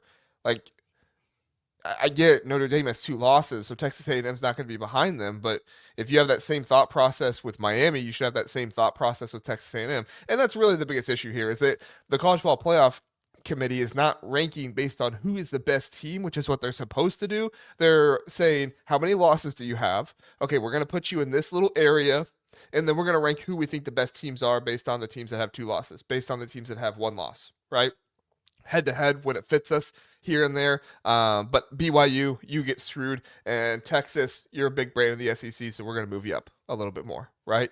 Like, it's just like picks and choose. It's not consistent. And so I think that's the hardest thing with trying to predict where Texas A&M goes here. I think Texas A&M will most likely be 1 spot behind Oregon, as they should be behind Oregon. Mm-hmm. But I would not be surprised at all if you see Texas Tech 4, Ole Miss 5, Oregon 6, Texas A&M 7, or Texas A&M 6, Oregon 7, which I think would be terrible if that happens. But based off the way the committee has treated Oregon, they are obviously not impressed with Oregon. I forget where's Oregon was 6th last week, weren't they? So they were behind Texas Tech and Ole Miss. They were behind Ole Miss last week, right? Or was I making that up? No, I think they were above Ole Miss. Did they move above them finally? Yeah, they're above Ole Miss, and they'll stay above Ole Miss. So they moved above Ole Miss last week. Okay. I think Oregon's firmly 5th. Okay. Like I don't, and I think you could make it. Well, here's what I think is a scenario. I don't think it's going to happen. But say Georgia loses to Alabama, or Texas Tech loses to BYU. I think you have a case for 3 Big Ten teams getting the buys, getting 3 of the 4 buys. I know you said that it probably won't happen, but if Texas Tech loses or Georgia loses their conference championship games.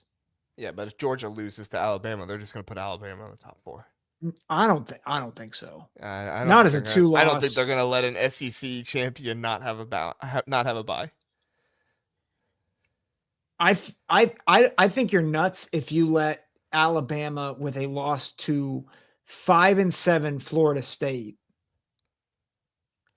But they obviously Like don't care about it. They had Alabama at 4 before they lost to Oklahoma. they have them 10th. Yeah, but if they beat Georgia, I don't think that's going to be able to. I don't think you're going to be able to catapult Alabama all the way to the 3 spot or the 4 spot if they beat Georgia. Not with 2 losses, not with a loss to Oklahoma. I just think Greg Sankey would kill somebody if they don't. Well, Greg Sankey can do whatever he wants. Look, I have been better with I've had better feelings about the SEC bias with the college football playoffs this year. I still think they give too much credit to certain teams like Texas A&M, having them all the way up there. I still think that a team like Oregon should have been above Texas A&M, with their only loss being to Indiana, but it is what it is.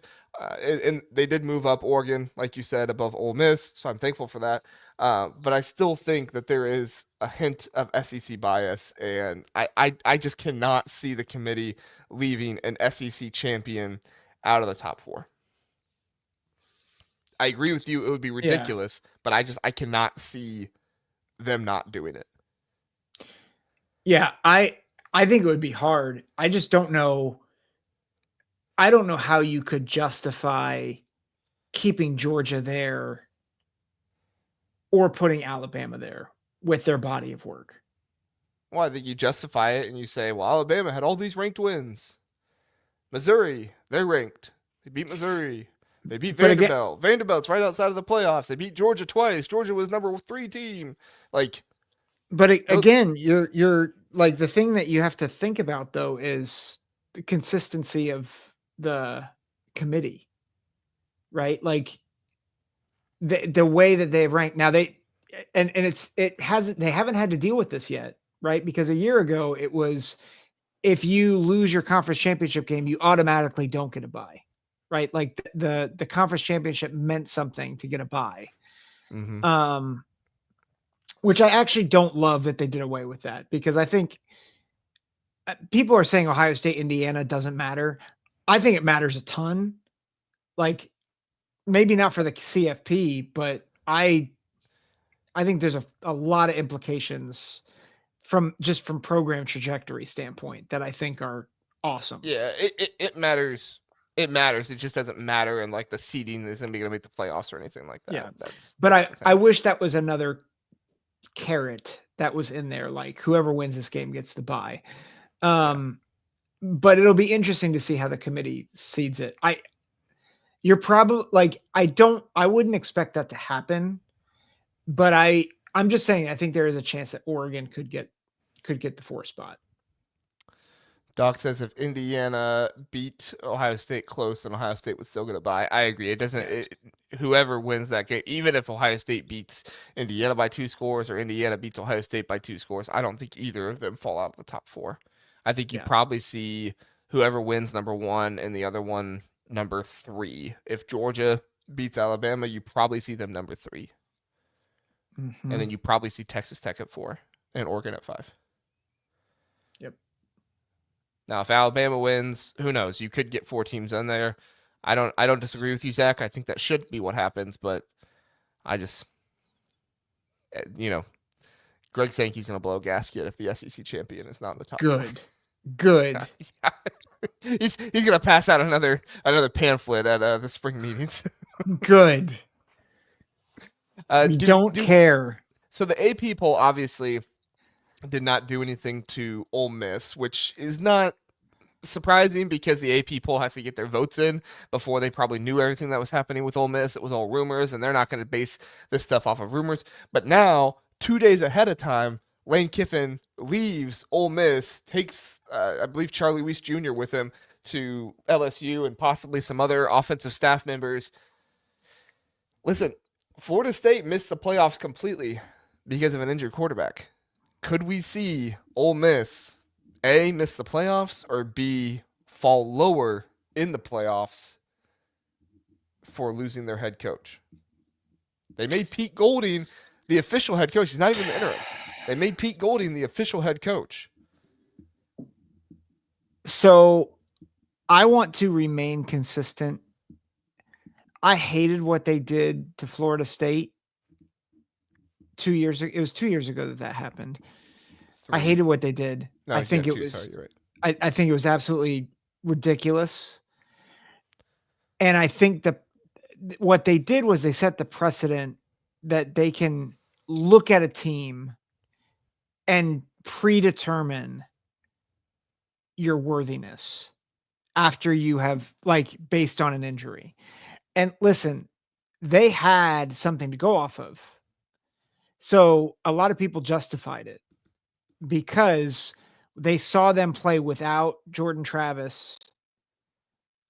They did not look like themselves, which made sense.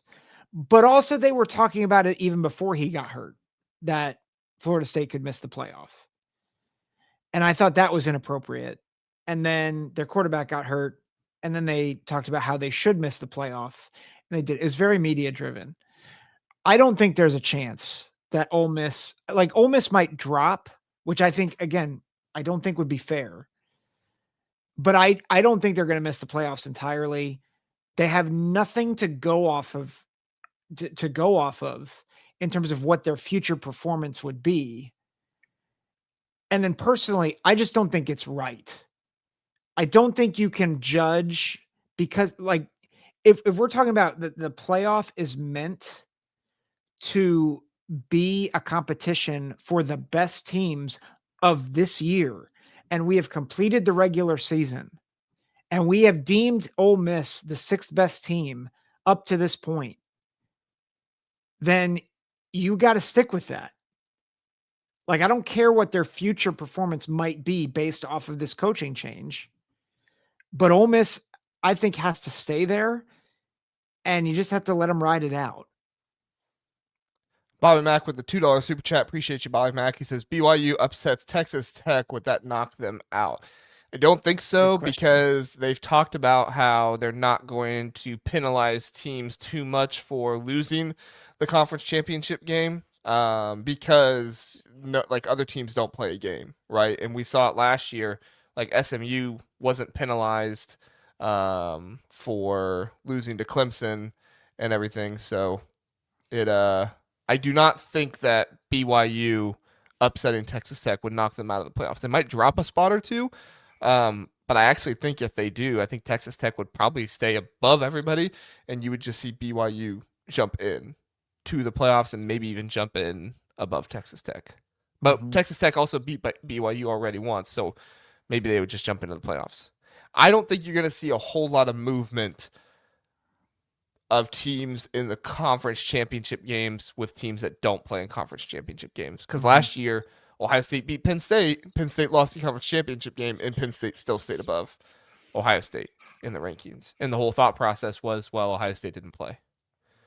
You can't overly punish a team for losing when the other teams aren't playing. You have any differing thoughts? You think I'm right, wrong? No, I think you're right. Okay. So that would be my take on it, Bobby, just from past. But as we're talking about right now, with Ole Miss and Florida State, the committee does not always remain consistent. And to me, I agree with you, Zach, on Ole Miss. I don't think that they should drop because they lost their coach. But in order to stay consistent, and this is one of my biggest issues with the College Football Playoff Committee, is that they're not consistent because you have a different committee every year. Right? And you can still give them the same rules and say abide by these rules, but it's like the AP poll voters. They give the AP poll voters rules to follow, but they never actually follow them. Like most people do, but most people are out here like, I'm just going to put in a bracket whatever I want. Who cares what the AP poll rules say? Right? And that's kind of the issue here, is that what they need to have is they need to have rules to abide by for the committee every single year, but even though you have those rules, they don't always abide by them. Yep. So if they did that to Florida State, they should drop Ole Miss like they dropped Florida State, but they're not going to. I don't think. So Heather Dinich said that she thinks that Ole Miss would be punished in the rankings. She's not saying they wouldn't make it, but she said that it would impact their rankings. The Athletic said that Kiffin leaving should have no effect on how the selection committee evaluates Ole Miss. So different media sources here are saying different things on this. So we have no idea. Yeah. I think if they drop, I think you got to, I think we just got to blow this thing. Not blow it up, but completely change how we think about the protocols for how we select the teams, because it's like let's go to high school football for a minute. If you have a coach that has to step down because he has an illness halfway through, or like at the end of the regular season, does that change their seeding for their districts and for their state title game? Like, no. So like, why, like NFL, same thing. Why is it determining the seeding? Like, this is going to happen more, right? Like, we're going to see more coaches move on. We're going to see players sit out more often. The only thing I would say to what you're saying is that teams do get ranked based off their coaches a lot of the time. Like the Which fact I that you have understand. a coach with a national championship in Georgia has you automatically supplanted as the best team with one loss because your coach is Kirby Smart. Now they have wins and stuff like that, yes, but they are always going to get the benefit of the doubt because they have Kirby Smart. So if they are ranking teams that way, like I hear you, I do not want this to happen. I don't want Ole Miss to, drop. I think Ole Miss should drop because they're not a very good football team, personally. I mean, I shouldn't say they're not a very good football team. I don't think they're a playoff caliber football team. Yeah. But, that obviously their record says different, so they're going to be in there. But I think if you rank teams based off of coach, which does happen, I think it's fair to drop teams if they don't have their coach. And if they don't have some of their other staff members too. Charlie Weiss Jr. followed Lane Kiffin. Like, they don't have their offense coordinator. They don't have their head coach. And let's be honest, Ole Miss's defense, not good. Like, I know they just put Pete Golding up there and everybody's loving Pete Golding now, but he does not have a very good defense. I get it. I'm just saying, I think if you've evaluated Ole Miss the way that you have, and I know that this is not, that this is just me. I'm going to stick my feet into this. Like, my conviction is it shouldn't be that way. Like, yeah, and I hear you. I don't want it to be that way either, but like I said, they did it before once with a quarterback. And if you rank based off of coach before, plays into it. So it's a terrible situation. Can we keep Ole Miss secured and just ban Lane Kiffin from the playoff? I think he banned himself by going to LSU. At least for this season, he banned himself. He could be back later on. This is the last thing we'll discuss, and it kind of goes in with the Ole Miss stuff. Will Lane Kiffin change college football forever by making this move of leaving Ole Miss to go to a different school, LSU, right before the playoff run for his school? Now, Zach, I will let you answer that question first, and then I have a Big Ten homer take. But go ahead. I think it will change things for sure. I think it's just important. Lane Kiffin's trying to play the victim card on this. Be like, Ole Miss is not letting me coach, and it's not fair. And it, at the end of the day, like, the chancellor gets to sit in his house, and I just want to call just bull crap on that. Like, you're making this decision. You're not a victim. You have tens of millions of reasons why you are not a victim in this. This was your decision. You're walking out on your team to go for a better opportunity, which is what you have been angry about, losing Quinshon Judkins, losing David Sigmadosin because of money. And you've been vocal about it on social media over and over and over again.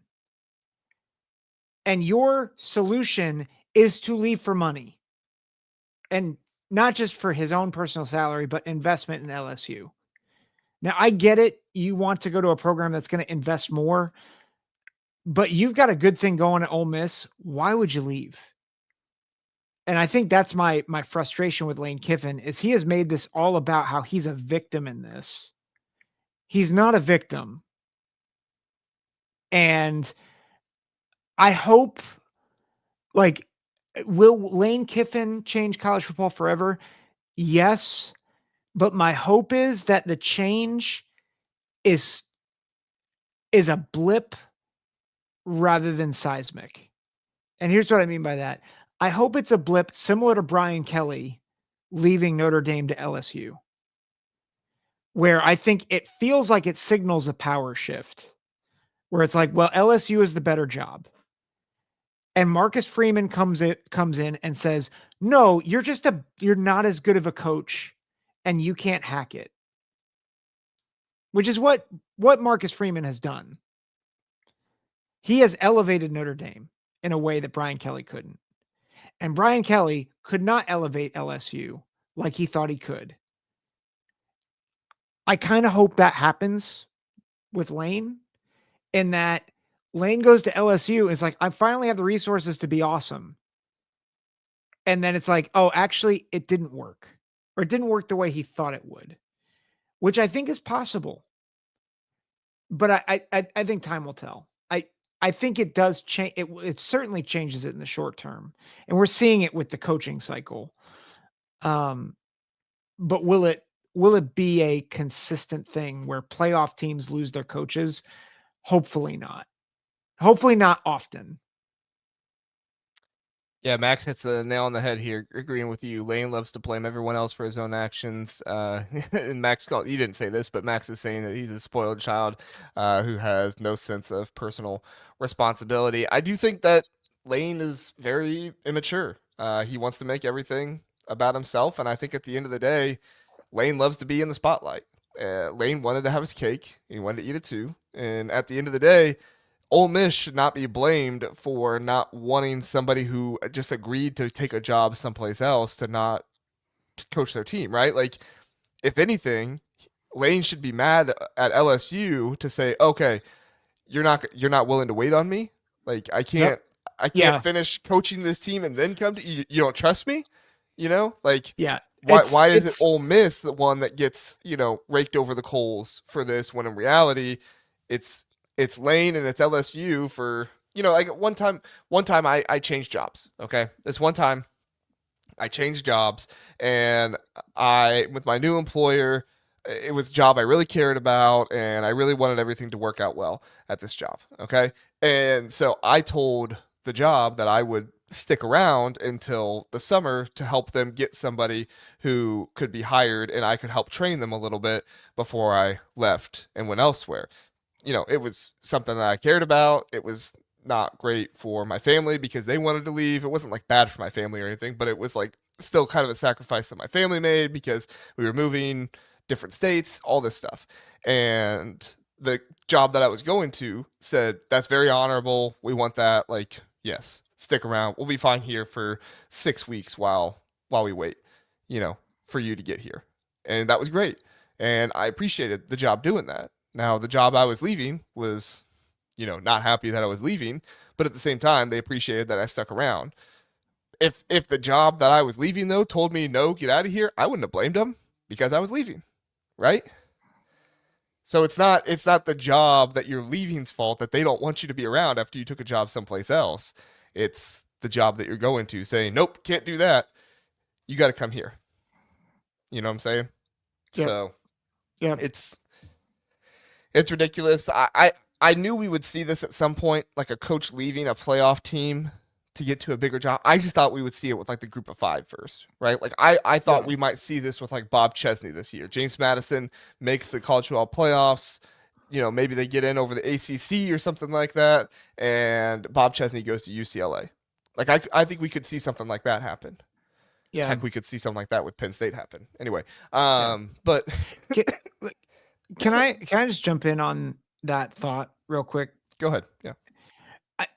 I don't want to insinuate that Ole Miss is blameless in this, like their administration, No, but right? they're Because sticking up for themselves. Yeah. they're sticking up for themselves. They can invest more in their program, but I think the thing, and and this is where I really appreciate you bringing up LSU. Like in a sense, shame on LSU. Like they they could have accommodated. Like it's not bad. Here's the thing: it's not bad that Lane wants to switch jobs. I just want to be very clear. Like Lane taking another job is not the problem here. It's how and when. You're And leaving your playoff team that like legit, like I know they probably won't win a national championship, but it's like you're gonna get a home playoff game. yeah. And at the end of the day, it's oh go ahead. So were you done? Sorry. Sorry. Well, no, go ahead. Go ahead. I was just gonna say at the end of the day, we can put the blame on LSU, we can put the blame on Ole Miss, we can put the blame on Lane Kiffin. The real issue here is the schedule, right? The schedule of signing day next week, right? The issue of there's a transfer portal window at the beginning of January while the playoffs are still going on, which is one of my biggest points right now. Why is nobody coming after the SEC for this kind of stuff? Like they come after the Big Ten for the college football playoff 24 teams, where they say, oh, this is going to lead to players not wanting to play because the playoffs are too big and yada, yada, yada. But we don't come after the SEC who wanted the transfer portal at the beginning of January while the playoffs were still coming on. The Big Ten was vehemently against it. They said, this is terrible. This is not good for the sport. We're going to have too much going on at one point in time. You're going to have coaches wanting to leave. I don't think they said this outright, but they definitely talked about the schedule being difficult for playoff teams and not aligning with other teams who are out there. And you know, there was talk on like, well, actually, it's gonna be good because the playoffs team, like, it's like the NFL draft where the playoff teams don't get as much and yada yada yada. But then you have a team like Ole Miss who makes the playoffs and then they lose their coach to a bigger program, a bigger brand like LSU. So it's the double standard here. It's what I've been talking about this entire time with how the national media favors the SEC. It's not just in rankings. They favor the SEC by not putting blame on them because it was the SEC that wanted the transfer portal to not just happen in April, but they wanted it to happen in January during the playoffs as well, right? Because they don't like going through spring practice and having all the transfers happen after that. They want the transfers happen before all that. But you can't have the transfers happen after the playoffs, so you have to put it at the beginning of January. But nobody wants to rake the SEC for that. They just want to rake the Big Ten over the coals for trying to put together a playoff structure with 24 teams and say, players are going to quit. Players are going to quit at some point anyway. It's going to happen. Yeah. It's not because the Big Ten put a 24 team playoff out there. It's because right now college football has a problem with the scheduling and other stuff. And it was the Big Ten that was against the schedule to be the way it is. Sorry, I kept talking. Go ahead. Well, I was about to cut you off. Sorry. I just to affirm your point. The problem, the biggest problem in all of college football right now is the schedule.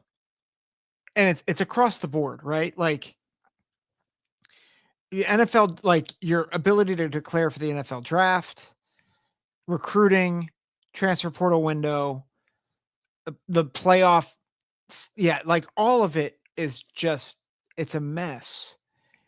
And it doesn't have to be. And, you know, Josh Pate jokes about if I were commissioner, this is going back to our initial point that we have lamented time and time again on this show. The NCAA stinks. We need somebody to regulate this stuff, because you need like all the ridiculousness about, well, you know, we can have the transfer portal window during this time so that playoff teams can't have as much of an advantage. That's a stupid reason. Like if your goal, and this should always be the number one goal, that like, I know the number one goal in a lot of execs' minds is money, but here should be the number one goal. How does this policy serve our student athletes and the needs of the sport? And if that is not your number one goal, get out. Because this is obscene. None of our scheduling in this sport serves the student athlete, nor does it serve the coaches. And we should be doing everything we can to do what we can, because you know what's going to happen over time? We've already seen it. You will lose your best coaches to the NFL or to retirement. We saw it with Saban. We're going to see it with Dabo. Like, I know we have our thoughts about Dabo, but like he's been a great coach, but he like the scheduling, the way the transfer portal is going, NIL, lack of regulation, all this stuff. It's just gonna like we should be doing what we can to serve student athletes and coaches, and none of it, like we don't do it at all. I completely agree with Bobby Mack. He says because all the SEC teams will be out of the college football playoffs by the time the portal opens in January. They won't be in it past the first and second round. Bobby Mack, I totally agree. Yeah, you have cracked the code, my friend. Thank you for the $5 super chat. That's a great little dig to take at him there. Yeah, I mean, at the end of the day, they're trying to fit too much together. They're trying to keep the schedule the way it was while also keeping some tradition and also throwing a 12-team playoff in there. It doesn't work. You have to move the season up. And really at the end of the day, like it shouldn't be this complicated. If you put a group of people together that can actually work this, because you can't move admissions back. Like you can't move the start of semesters and stuff like that back. You can't do all that. But and you can't put it on the school that like, oh, okay, you actually need to have people be able to enroll in February. You can't do that to a school because they are still higher education, places and everything. But really, what you need to do is you just need to move the season up. All these players are not really going home all that much in the summer anyway. Most of them are sticking around campus and practicing anyway. At least the bigger schools are, right? So at the end of the day, the season needs to start like the beginning of August instead. And then that way you're actually ending the beginning of January like you were before with the BCS and the 14 team and the 14 playoffs rather than now. Because right now you have an issue with conference championship games, and then you have the week of the Navy Army. I mean, after the conference championship game, if you have a bye, you're not playing until like 30 days later. Yeah. Like that's ridiculous that you have that going on. But because of bowls and everything else, so at the end of the day, like, and you just need to move it up. And you need to not have a conference championship weekend. You need to have automatic qualifiers, get back to co-champions and conferences. I know it sucks. I don't really like it either, but it would get rid of a lot of this stuff. And yeah. So anyway, do you have anything else on this? Nope. Yeah. So I would love to see them moved up anyway, because more football, quicker. Yeah. Well, I was gonna say you don't necessarily need to get rid of conference championships, but you can condense the schedule. You can loop in conference championships with the playoff, which I feel like they should have done. Well, that's what the 2014 playoff would do. It would essentially create a play-in game situation in the conference championship, which to me would be so much more interesting. I pointed it out in the video. To me, a Miami-Michigan matchup and conference championship weekend would be a whole lot more interesting than, I mean, not like interesting game-wise, but we'd actually be playing for something. Like I said on Twitter, unfortunately, the Big Ten championship doesn't mean all that much this year, but I do appreciate that we are guaranteed this matchup between the two undefeated teams that you would not be guaranteed in other years. So, like, I'm kind of torn on that. But at the end of the day, the conference championship games do not mean all that much anymore, and it impacts things. So, yeah. All right. Well, guys, I think that's all we got for tonight. Zach, thanks for being here. Everybody else, thank you for being here as well, listening in, whether you're on podcast or you are listening to the show live with us on YouTube or watching after the fact on YouTube. And monthly is right. It does mean a lot to IU, but like winning the Big Ten does, sure, but it doesn't mean anything for your playoff bid. Like win or lose, you're still in the playoffs and you're still going to get a really good seed in that. And I think most people would say they care more about winning the national championship than they do winning a conference championship game. That's what I'm getting at. I'm not saying that Yeah. nobody cares if you win the game. It's not like they're going to play their backups or anything like that. That's what I'm getting at. So, but you're right. Does mean something. It's not completely meaningless. It does mean something. So, Zach, anything else before we get out of here? Nope. I think this is good. Good discussion. We got a heck of a Big Ten championship game to get to next week. Bobby, so glad you guys got to talk to me tonight. You're welcome. Thank you, Bobby. We appreciate you. All right, everybody. We'll see you Tuesday night, 9 p.m. Live for our college football playoff ranking reactions and get into the Ohio State Indiana preview and probably talk some bowl stuff and things like that. If there's big news items, we'll talk through that as well. So appreciate it, guys. Have a good one.